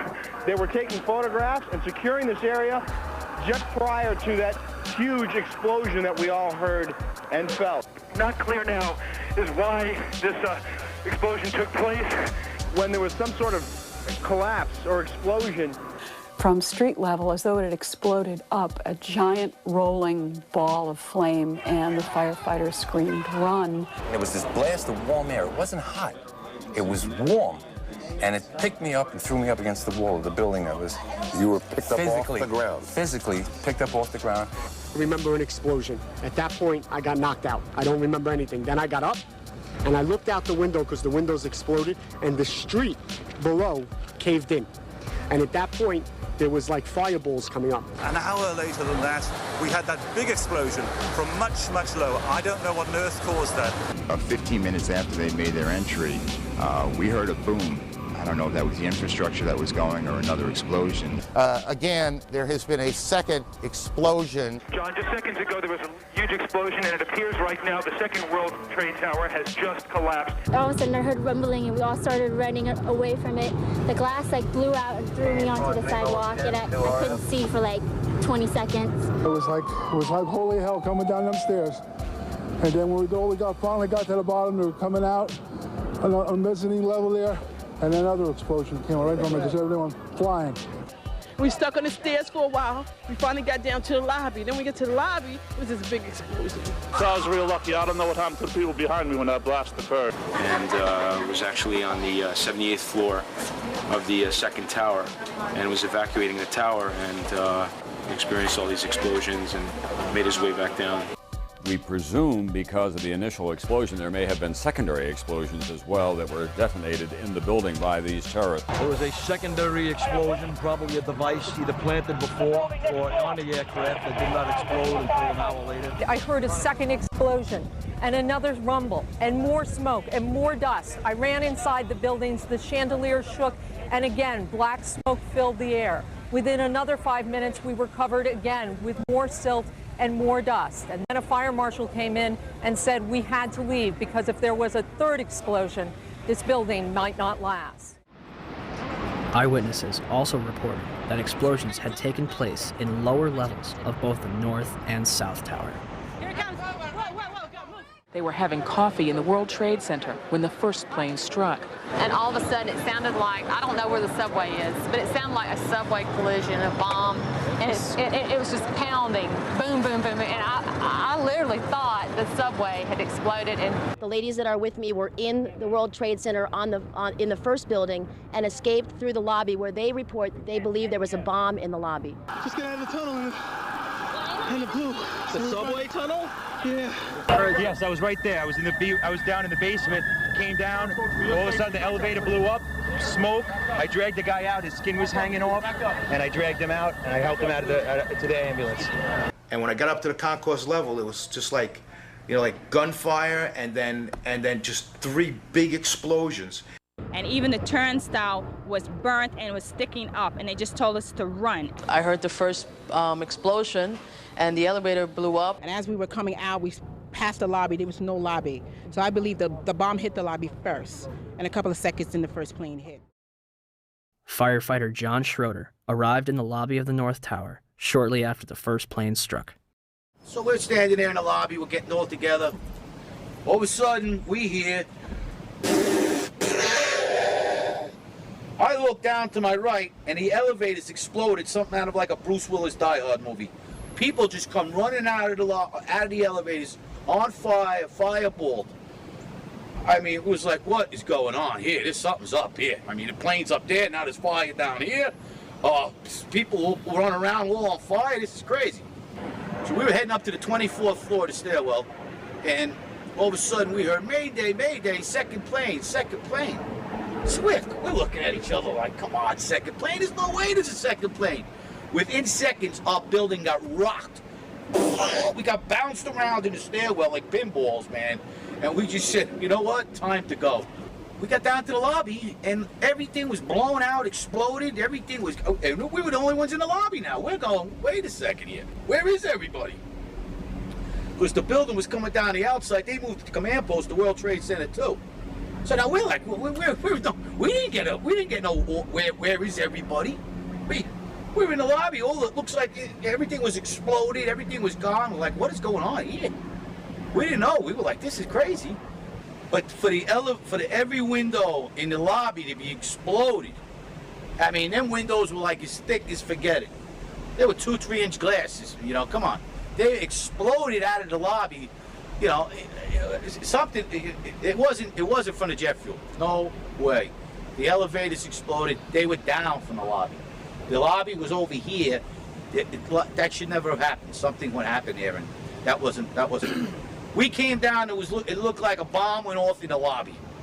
There was no fire. It just looked like a bomb went off. So, how was the largest and most puzzling architectural failure in history treated? The steel from the World Trade Center was mostly shipped overseas, eliminating any possibility of independent investigations. New York City's Department of Design and Construction contracted 4 companies for debris removal. Each was assigned a specific zone and controlled and monitored by a 3-person team. The operation was so controlled that in November, each dump truck used for removal of debris was fitted with a GPS locator. One driver took an extended lunch break and was dismissed from the job. By April 2002, over 185,000 tons of debris had been removed from Ground Zero. FEMA's Building Performance Assessment Team was not even granted access to Ground Zero. They were granted a tour of the site in early October, but were forbidden from collecting samples or examining blueprints. Out of hundreds of thousands of pieces of steel, 150 were preserved at Fresh Kills landfill, from where FEMA conducted its investigation. When the Twin Towers came down, they released over 500 tons of pulverized asbestos into Lower Manhattan, along with lead, barium, mercury, chromium, copper, and several other toxic chemicals. 425,000 cubic yards of concrete is pulverized. 600,000 square feet of glass is turned into dust. During the World Trade Center's construction, spray-on fireproofing comprised of concrete and asbestos was placed on the core columns. When asbestos was outlawed in 1971, they ceased this procedure at the 64th floor of the South Tower. The Port Authority eventually realized that the asbestos presented a problem, and demolition was not an option. In 1989, the Port Authority estimated the removal of asbestos from both the World Trade Center and LaGuardia Airport would have cost up to $1 billion. By 2001, the cost for the World Trade Center buildings alone would have met or exceeded $1 billion. This money would sadly not be needed. Although it was clear that the air was not safe to breathe, the public was urged to return to Lower Manhattan. Wall Street opened back up on September 17th, and children were allowed to go back to school. Firefighters, police, and rescue workers were allowed to toil in lethal conditions using paper masks from Home Depot, while government officials walked around in hazmat suits. My name's John Field. I was hurt at Ground Zero during the cleanup. Wow, I was only there for 5 days before I was horribly injured, and I mean horribly injured. Leading up to that day, every day I was there, I complained that it was an unsafe workplace. Someone's gonna get hurt. It just happened to be me. But I let everybody know that someone will get hurt. I was there for 5.5 days. Nobody told me to wear a mask once. Nobody gave a shit when that piece of steel altered my life. But like the thousands that are suffering and sick, I didn't roll over and play dead. And I know human life takes a backseat to the almighty dollar, and that's what makes this country roll and run, is the almighty dollar. But you guys somewhere along the line lost your credibility with me. The Environmental Protection Agency, under direct orders from the White House, told New Yorkers that the air was safe to breathe. The administrator at the time, Christine Whitman, issued an internal memo on September 12th, declaring that all statements to the media should be cleared through the National Security Council before they are released. So what happened? The White House changed EPA press releases to add reassuring statements and delete cautionary ones. September 13th, the EPA draft release, never released to the public, says EPA testing terrorized sites for environmental hazards. The White House changes that to EPA reassures public about environmental hazards. September 16th, the EPA draft says recent samples of dust on Water Street show higher levels of asbestos. The White House version, new samples confirm ambient air quality meets OSHA standards and is not a cause for public concern. And the White House leaves out entirely this warning, that air samples raise concerns for cleanup workers and office workers near Water Street. Why all these changes? We were told that a desire to reopen Wall Street and national security concerns were the reasons for changing the press releases. Christy Todd Whitman should be in jail for manslaughter. Christy, go to jail. Do not piss. Go. Just go to jail. Lock yourself up. When I said that, everybody said, don't you think that's a little harsh? And I said, no. 6 months later, every politician was saying it. Everybody was saying it like it was like saying hi. I pat myself on the back for having the nerve and the audacity to say that. She took orders from Condoleezza Rice, who took orders from the White House. They knew the air was bad. They lied. You should go to jail for manslaughter. For every time somebody dies. James Sedroga, Don Jones, Tim Keller, my close personal friend who I had to go to his funeral, Officer Borgia, and the many more that have died. I take this personally now. I take it real personal. You got an ex-mayor running for president who claims he helped us. Standing on a pile with a bullhorn, Mr. President and Mr. Giuliani, does not constitute helping anybody. At all. The EPA's public release assured people that there was no significant level of asbestos in the air, and that instead of evacuating, they could clean their homes with a wet rag. More people will die post 9/11 from these illnesses than died on the day itself. By 2006, 70% of the 40,000 Ground Zero workers had developed respiratory problems. Hundreds of them had developed cancer, and over 80 had died. To make matters worse, a large majority of the victims from the World Trade Center were denied a decent burial and treated like garbage. A pile of approximately 500,000 tons of ash located at Fresh Kills landfill contains 1,148 victims that have yet to be identified. Mayor Bloomberg has repeatedly denied family members' requests, replying, "I've only visited my father's grave once." On top of all of this, human remains were discovered up to 400 feet away from the South Tower, on the roof of the Deutsche Bank building. 300 bone fragments were discovered between April 7th and 14th, 2006, and more are expected to be found. Is all of the above possible with a gravity-driven global collapse? Were the Twin Towers brought down as a result of the airplanes that struck them and the fires that followed, or were they brought down in a controlled demolition? same All right, time. some new information coming in. Report from Associated Press of a large plane crashing in western Pennsylvania. This is according to officials at the Somerset County Airport. A large plane crashing in western Pennsylvania. We have that plane crash. I'm sorry, go ahead, Skip. Say it again. Repeat, please, Skip. I'm saying somebody may have made that horrible decision to go ahead and take the plane down.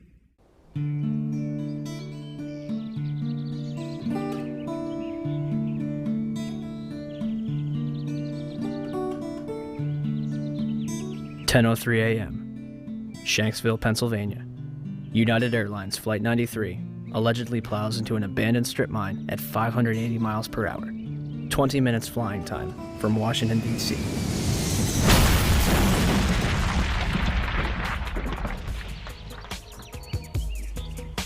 Originally, the official story is that passengers on board the plane overthrew the hijackers and sacrificed themselves to prevent further casualties. The 9/11 Commission will later conclude that hijacker Ziad Jarrah, anticipating a cockpit overthrow, crashes the plane into the ground. Debris from Flight 93 was found considerable distances from the crash site. The debris here is spread over a 3 to 4 mile radius, which has now been completely sealed off and is being treated, according to the FBI, as a crime scene. This is one of those cases where the pictures really do tell the story, that sort of the most horrifying aspect of this particular crash scene is how little debris is visible. That's really all you see is a large crater in the ground and just tiny, tiny bits of debris. There has been at least one report that the investigators out there, and there are hundreds of them, as I said tonight, have found nothing larger than a phone book. Well, Darren, in the last hour or so, the FBI and the state police here have confirmed that they have cordoned off a second area about 6 to 8 miles away from the crater here where this plane went down. This is apparently another debris site, which raises a number of questions. Why would debris from the plane, and they identified it specifically as being from this plane, why would debris be located 6 miles away? Could it have blown that far away? Seems highly unlikely. Almost all the debris found at this site is within 100 yards, 200 yards away. So it raises some questions. We don't want to over-speculate, of course. It seems to me from covering a number of plane crashes on the scene that, if nothing else, you can say this is not typical for a plane crash to be spread across an area this large. It certainly doesn't make sense because most of the debris has been found in a very compact area within 100 yards, 200 yards, maybe a little beyond that.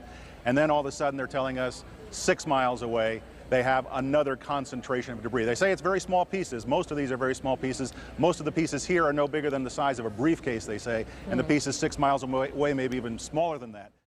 Behind me, and so Did they find a plane in Shanksville? within the last hour. I want to get quickly to Chris Kanicki. He was back there just a couple of minutes ago, and Chris, I've seen the pictures. It looks like there's nothing there except for a hole in the ground. Basically, that's right. The only thing you could see from where we were was a big gouge in the earth and some broken trees. From where we could see, there wasn't much left. Any large pieces of debris at all? No, there was nothing that you could distinguish that a plane had crashed there. Smoke, fire? Nothing. It was absolutely quiet. It was actually very quiet. Nothing going on down there, no smoke, no fire. Just a couple of people walking around. They look like part of the NTSB crew walking around looking at the pieces. How big would you say that hole was? From my estimates, I would guess it was probably about 20 to 15 feet long and probably about 10 feet long or 10 feet wide.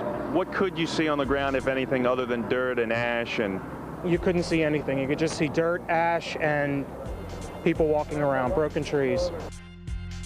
From the Somerset County coroner to the mayor of Shanksville, almost every eyewitness would remark how little of the plane and its passengers remained.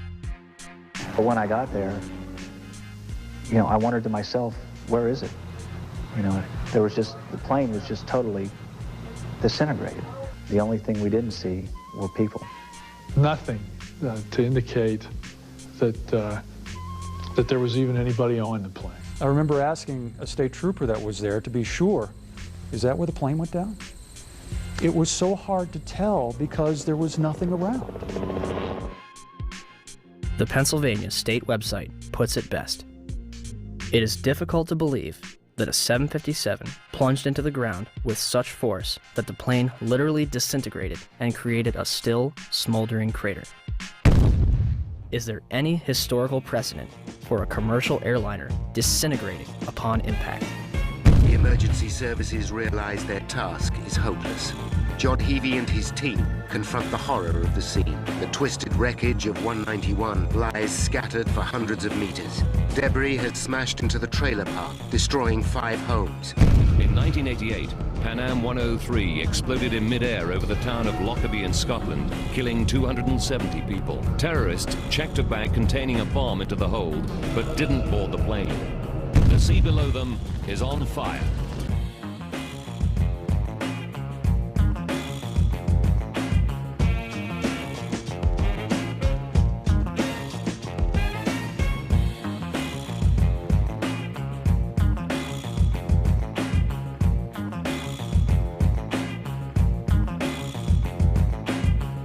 Saying that the pilot was able to dump fuel over Jamaica Bay. It immediately veered over to the right, and it came nose down, only a block away from where I was working. And the room just exploded. My daughter got blown through the patio doors.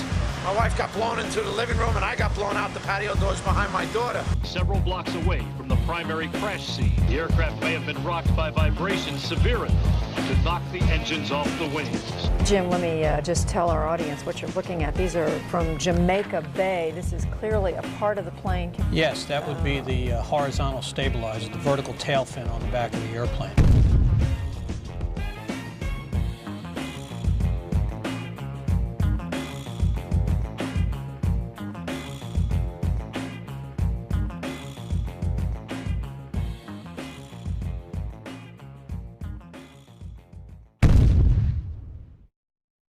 In 2006, during the trial of Zacharias Moussaoui, the FBI managed to provide a multitude of evidence that appears to have survived a catastrophic crash in near pristine condition. Among the exhibits were a red bandana, a Kingdom of Saudi Arabia driver's license, John Talignani's driver's license, and flight attendant Cece Lyle's personal effects, including her driver's license and Marriott hotel card. Although a 757 managed to obliterate itself upon impact, paper and fabric managed to survive without a scratch. They also released pictures of an engine and 2 pieces of fuselage. It is not specified where those were found. Once again, the FBI stepped in to supervise every aspect of the investigation.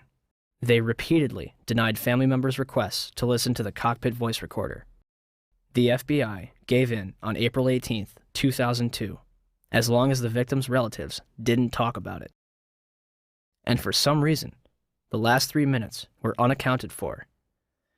No explanation has been given. Even after Zacharias Moussaoui's sentencing, the actual cockpit voice recorder has yet to be released. The 9/11 Commission concludes that the military was not informed of Flight 93 until 10:07, minutes after it had crashed. We heard the explosion. Actually, our power had gone off, and then we felt a tremor. We had just gotten up, and the next thing I know, it sounded like a missile came across our house. I mean, they were going that fast. It was flying. It was coming from that direction. I have no idea what it was. Oh no, it wasn't. It wasn't the aircraft that crashed. No, it's hard for me to believe that they did not know about that aircraft until 10:07. That's difficult for me to believe. Despite the discussions about military assistance, no one from FAA headquarters requested military assistance regarding United 93, nor did any manager at FAA headquarters pass any of the information it had about United 93 to the military. A year after 9/11, military officials were telling an entirely different story, that Flight 93 was being tracked. In the Pentagon Command Center, there's a report of another hijacked plane, United Airlines Flight 93. We received a report from the FAA that Flight 93 had turned off its transponder, had turned, and was now heading towards Washington, D.C. The decision was made to try to go intercept Flight 93. The rules have changed. We could do something about it now. Colonel Bob Marr is in command at the Northeast Air Defense Sector base in Rome, New York. The words that I remember as clear as day was, "We will take lives in the air to preserve lives on the ground." Marr orders his air controllers tell the pilots to intercept Flight 93. United Airlines Flight 93 will not be allowed to reach Washington, D.C. The closure time came and went, and nothing had happened. So you can imagine everything was very tense. Flight 93 is about 175 miles north and west of Washington, flying over Somerset County, Pennsylvania. Up above, a fighter jet streaks by. It was about, 10:03 that the fighters reported that Flight 93 had crashed. Eventually, of course, we never fired on any aircraft. When you heard the plane was down without a shot being fired at it, do you remember what you said? We just witnessed an act of heroism. Was Flight 93 downed by hijackers in an open field in Shanksville, Pennsylvania? Or is the truth being withheld from the public?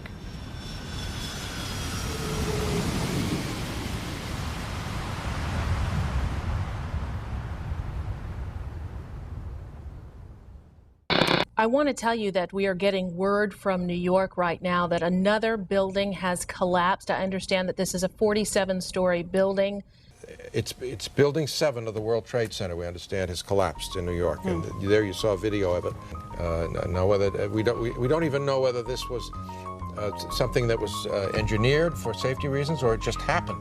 For the third time today, it's reminiscent of those pictures we've all seen too much on television before, when a building was deliberately destroyed by well-placed dynamite to knock it down.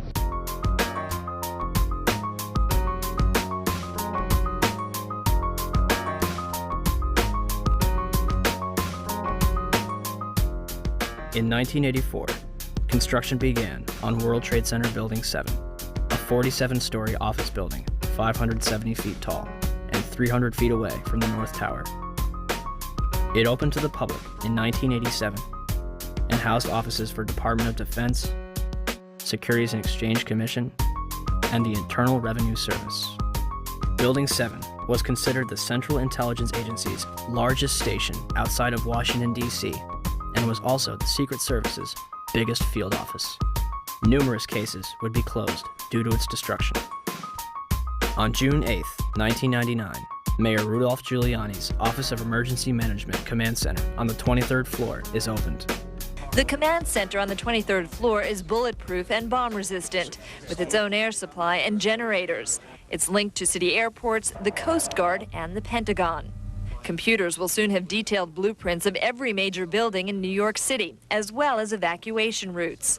Hurricanes and heat waves would be handled here, as well as terrorist attacks. Though New York officials say their facility is not impenetrable, they're confident it could handle even the worst crisis imaginable.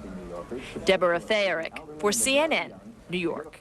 The 50,000 square foot center has reinforced, bulletproof, and bomb-resistant walls, its own air supply and water tank, beds and showers, and 3 backup generators. It has countless monitors which oversee police and fire department responses, and it is staffed around the clock.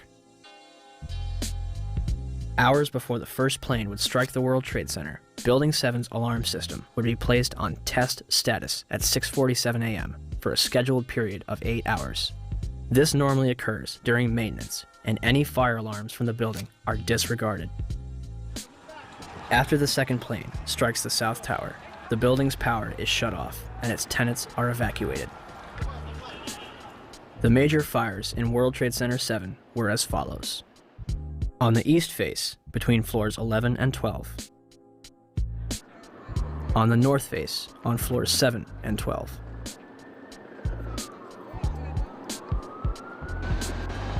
On the west face, between floors 29 and 30. Smoke obscures the entire south face of the building.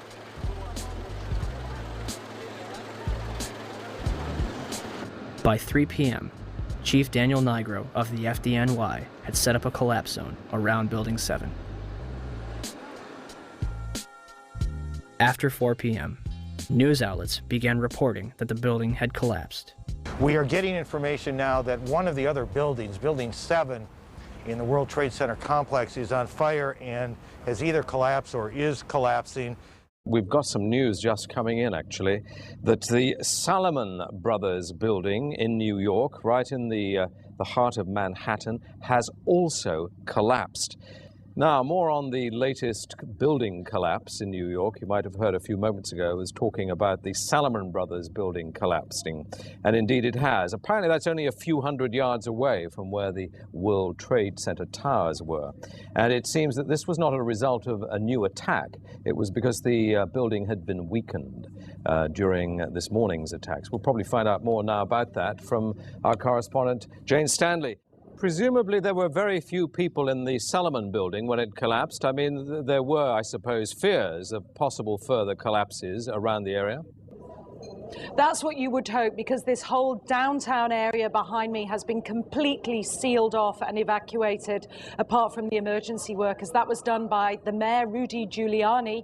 Jane, I think many of us, when we heard the news, perhaps on the radio earlier today, were completely flabbergasted by it and just couldn't comprehend it. I mean, it almost sounded too far-fetched.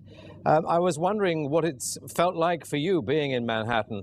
Well, unfortunately, I think we've lost the line with Jane Stanley in Manhattan. Perhaps we can rejoin her and follow that up later. Where did CNN and BBC get their information, especially considering the building was still standing directly behind their reporters? The collapse of the building at 5:20 p.m. would cause speculation as to how it fell. The collapse of the main structure takes place in approximately 6.5 seconds, and the building falls symmetrically into its own footprint, barely damaging the surrounding structures. It will create a pyroclastic cloud that mushrooms down surrounding streets. Initially, it is assumed that the building's diesel tank may have been responsible for the collapse.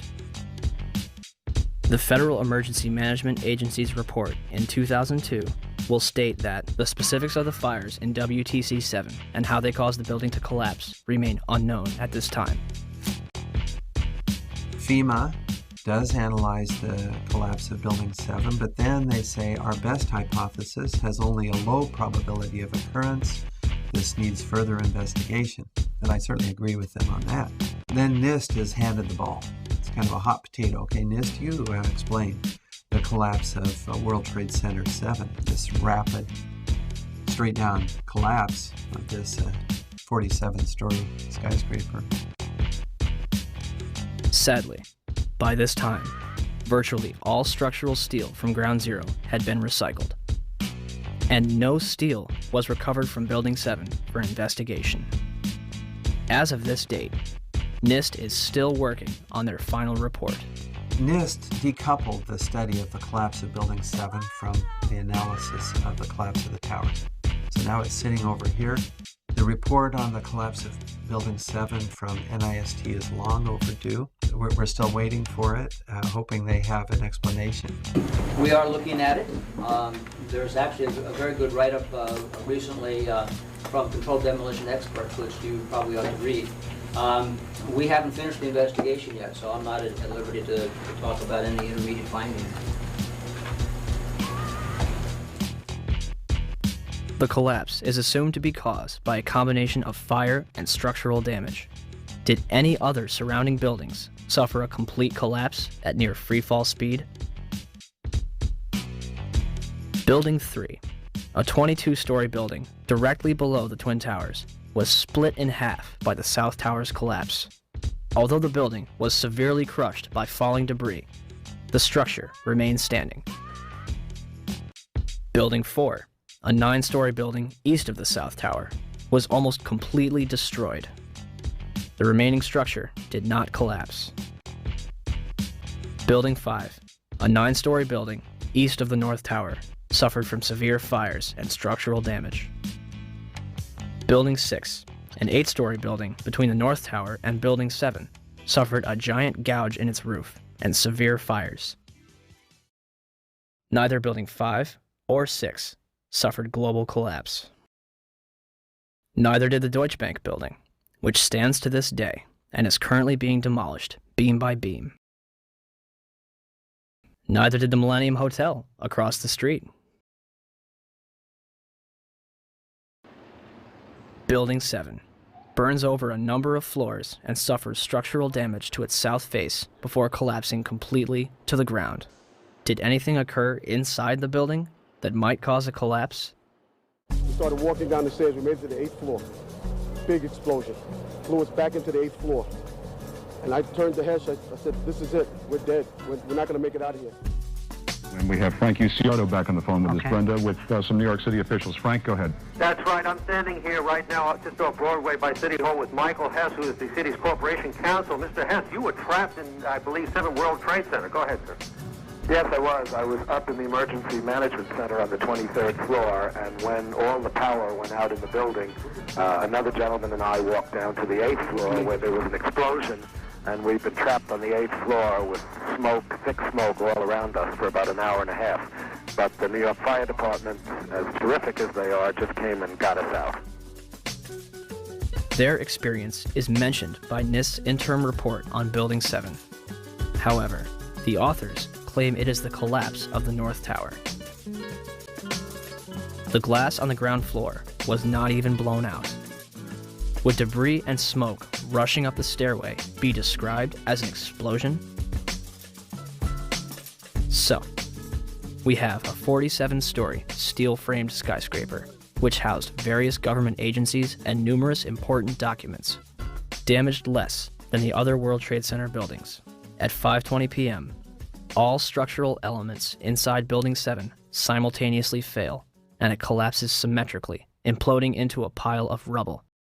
This building had 81 columns, 24 core and 57 perimeter, running from the basement to the roof. For the building to have collapsed the way it did, all 81 of these columns had to collapse simultaneously. Could fires on a few floors have heated up all these columns to the breaking point at the same time? Let's ask the 9/11 Commission. Governor Keene, may I ask another question, please?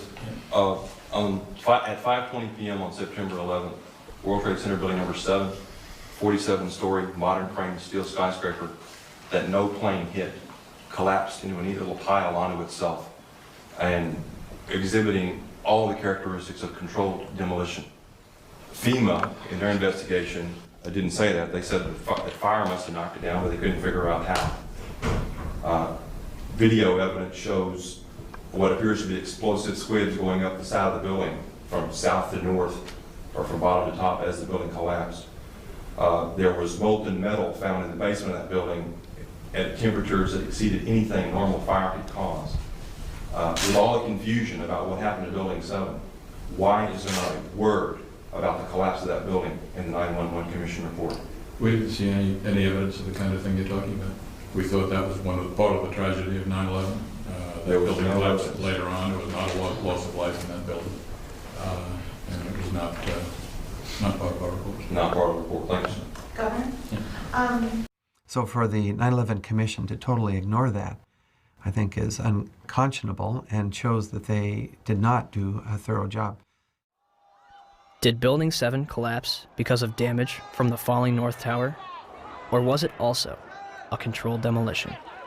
27 jaar ervaring in het slopen van gebouwen met explosieven. Hij is de absolute top in Nederland.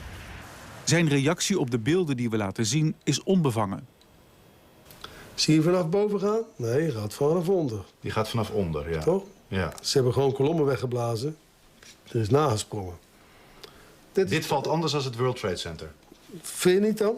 Ja, je ziet het, de onderste verdiepingen gaan eerst. Ja, en de rest zakt er gewoon in. Dus dit is controlled demolition. Zeker weten? Zeker weten. Er is nagesprongen.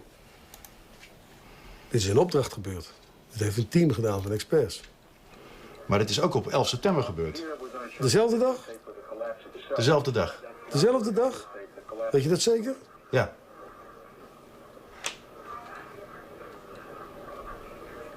Was het zeker weten de 11e? Dat kan geen waar zijn. 7 uur nadat de World Trade Center naar beneden viel. Ja? Hebben ze hard gewerkt.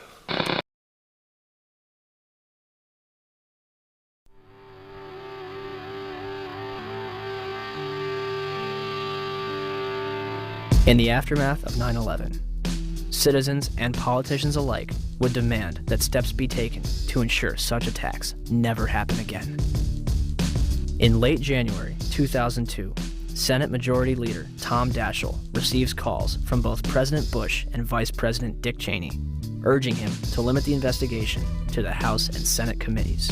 The administration would continue to oppose the investigation until November 2002, when Congress creates the National Commission on Terrorist Attacks upon the United States to make a full and complete accounting of the circumstances surrounding the attacks. Democratic leaders concede several aspects after the White House threatens to create the commission by executive order, giving themselves considerable control. President Bush officially signs it into law November 27, 2002, and names Henry Kissinger as chairman of the 9/11 Commission. The Chicago Tribune puts it best. Kissinger is known more for keeping secrets from the American public than telling the truth. On December 13, 2002, Kissinger resigns from the 9/11 Commission, due mostly to a congressional demand that he disclose his private business clients. It would later be revealed that Kissinger was the chief advisor to the Bush administration regarding the Iraq War, a lie which has now cost more American lives than 9/11 itself. Thomas Kean and Lee Hamilton are named as chairman and vice chairman of the 9/11 Commission. By December 16, 2002, the 10 initial members of the 9/11 Commission have been appointed.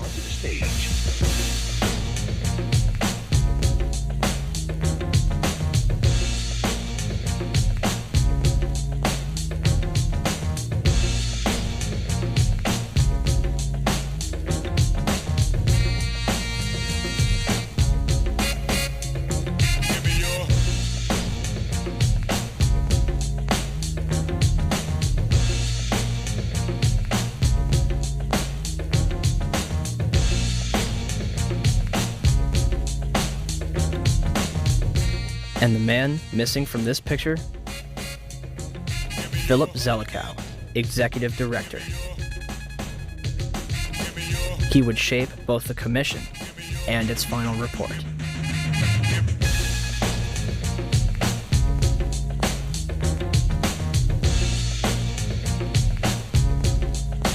The 9/11 Commission begins its investigation with a time frame of 18 months and a starting budget of $3 million.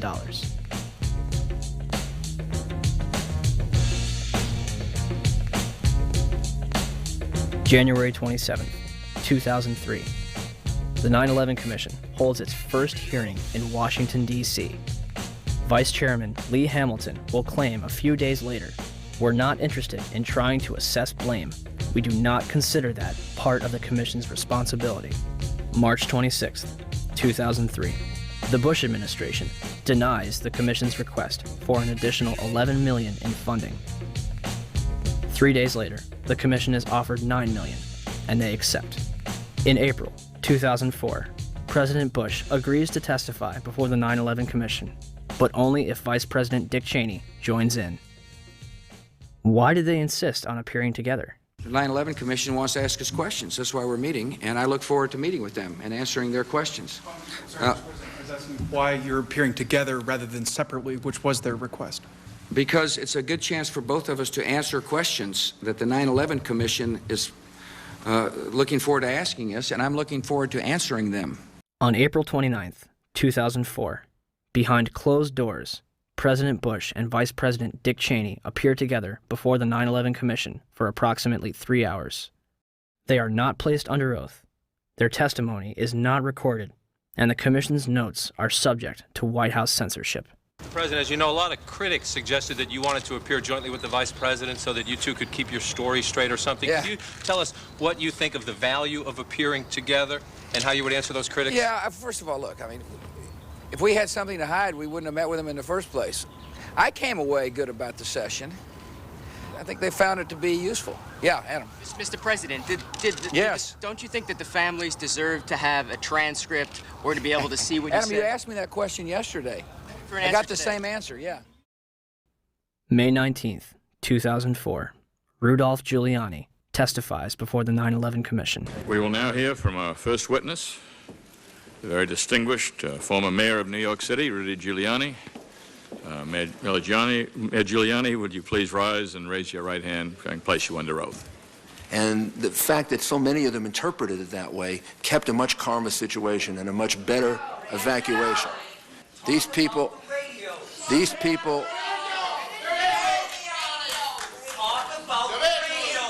I would please ask.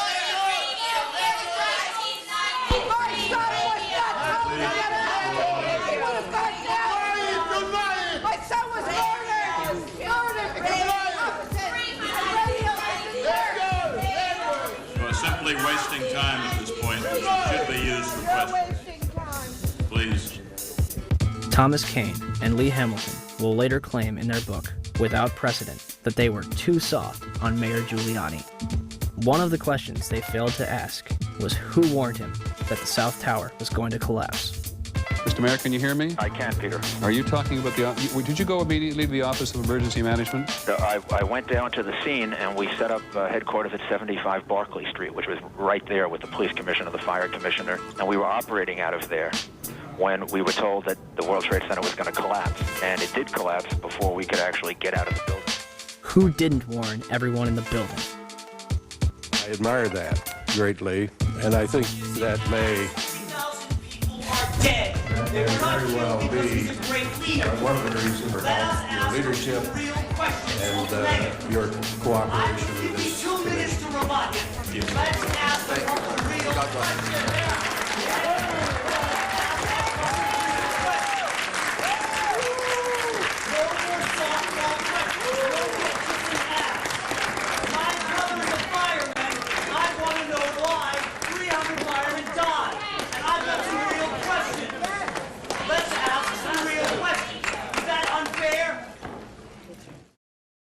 The 9/11 Commission would release its final report on July 22, 2004, and closed its doors on August 21st. So the 9/11 Commission was a cover-up. The question is what it was covering up. The charitable explanation is gross negligence, malfeasance, misfeasance, and what you call it, okay? If you can't read all 571 pages of the report, in August 2006, the 9/11 Report comic book was released. It should tell you all you need to know.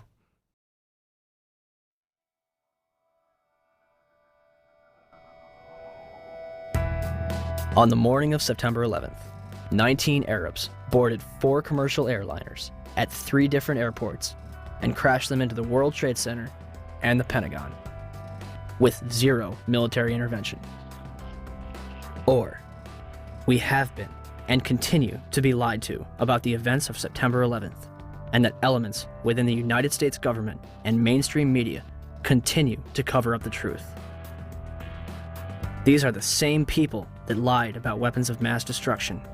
They endorsed a lie that's killed several 100,000 innocent people overseas. Could they also endorse a lie that killed almost 3,000 innocent people in our own country? Our entire foreign and domestic policy has been based upon the events of September 11th. It has enabled the passage of Patriot Act 1 and 2, established the Department of Homeland Security, facilitated the invasions of Afghanistan and Iraq, and used to pass the Military Commissions Act, which officially ended habeas corpus. Habeas corpus in Latin means you have the body. It's a provision in the law where no one can just scoop up someone, put them in a black hole, and keep them there without that person having the right to appeal to a court and say, you have the body, now what do you charge this person with, and what redress does he or she have? As well as domestic surveillance, all in the name of fighting terrorism. And who ends up paying for all this? You do. Your children do. When President Bush entered office, he inherited a $284 billion surplus. His administration is now responsible for 4 out of the top 5 deficits in history. The 5th place belongs to his father. As of November 2nd, 2005, the Bush administration had borrowed more from foreign nations than all previous administrations combined. From 1776 to 2000, 42 presidents borrowed a total of $1.01 trillion from foreign governments and institutions. From 2001 to 2005, the Bush administration alone borrowed $1.05 trillion. Where does this money go? The government designed by the people, for the people, has turned its back on us. Or have we turned our backs on it? They spy on us. They torture and imprison innocent civilians. Ask yourself, what's happening? Where are we headed? And would we be here today without 9/11? Will somebody please tell us who's in charge? We need order. We can't stand this new world slaughter. It reeks of oil seats and bloody handshakes, U.S. interests and war profiteers. Our life is here in the belly of the beast. Let these kill the innocent and pray for peace. Slaughter for the chief commander. So we're at the White House steps, demanding answers, but they don't got none. We've got few choices: protest or pick up shotguns. We're so stressed, we know the watch them out, arrest us, though with the key for talking. And we ain't made no death threats. Feds upset, so our phones infested. Think John Lennon resurrected, speaking truth to power till we have no breath left. We say no more, we're gonna fight back. We want the truth out, we want our rights back. Loose change, change is loose, no stopping now. Change is loose, no stopping now. We say no more, we're gonna fight back. We want the truth out, we want our rights back. Loose change, change is loose, no stopping now. Change is loose, no stopping now. We keep our mouths and minds open, hoping we can change the world. Media blackout, still we don't act out. We've been civilized despite the killing. You call yourselves patriots, label us villains. My comrades and nomads get up born free, think it's rich kids, poor kids, lawyers and teachers. Dads, moms, past war veterans, peddling the truth. We ain't settling, the proof is clear as Watergate. You got a lot of hate trying to charm us with a plot of hate. What are you, an asshole? Your war's illegal, your cause is evil, you're born people. As written up for the sequel, you're a sicko psycho. We've seen the proof. You can't intimidate the world from delivering truth. We're bigger than you. 40 million plus. Your guns ain't big enough to make us hush. We say no more. We're gonna fight back. We want the truth out. We want our rights back. Loose change. Change is loose, no stopping now. Change is loose, no stopping now. We say no more. We're gonna fight back. We want the truth out. We want our rights back. Loose change. Change is loose, no stopping now. Change is loose, no stopping now. We do this for the lives lost, devoured by evil, for the sake of the memory of innocent people, engulfed by the gluttony of hooligans who leave the world in ruins. Men here to do us in, but there's just a few of them and more of us. We warriors on the quest for justice. We crush the lies, trust only the facts. Just open your eyes. Who really attacked my feelings exactly? Facts be lacking on the hijacking, synchronized war games, facilitated plane crashes. And they wonder why we keep asking questions. Am I lesson liberty like it's a profession? So here we are, the infantry. We the people simply need to start a revolution of our minds, and eventually the crime of the century will finally be solved. Until then, we stand tall and say no more. We're gonna fight back. We want the truth out. We want our rights back. Loose change. Change is loose, no stopping now. Change is loose, no stopping now. We say no more. We're gonna fight back. We want the truth out. We want our rights back. Loose change. Change is loose, no stopping now. Change is loose, no stopping now. Remember this, your government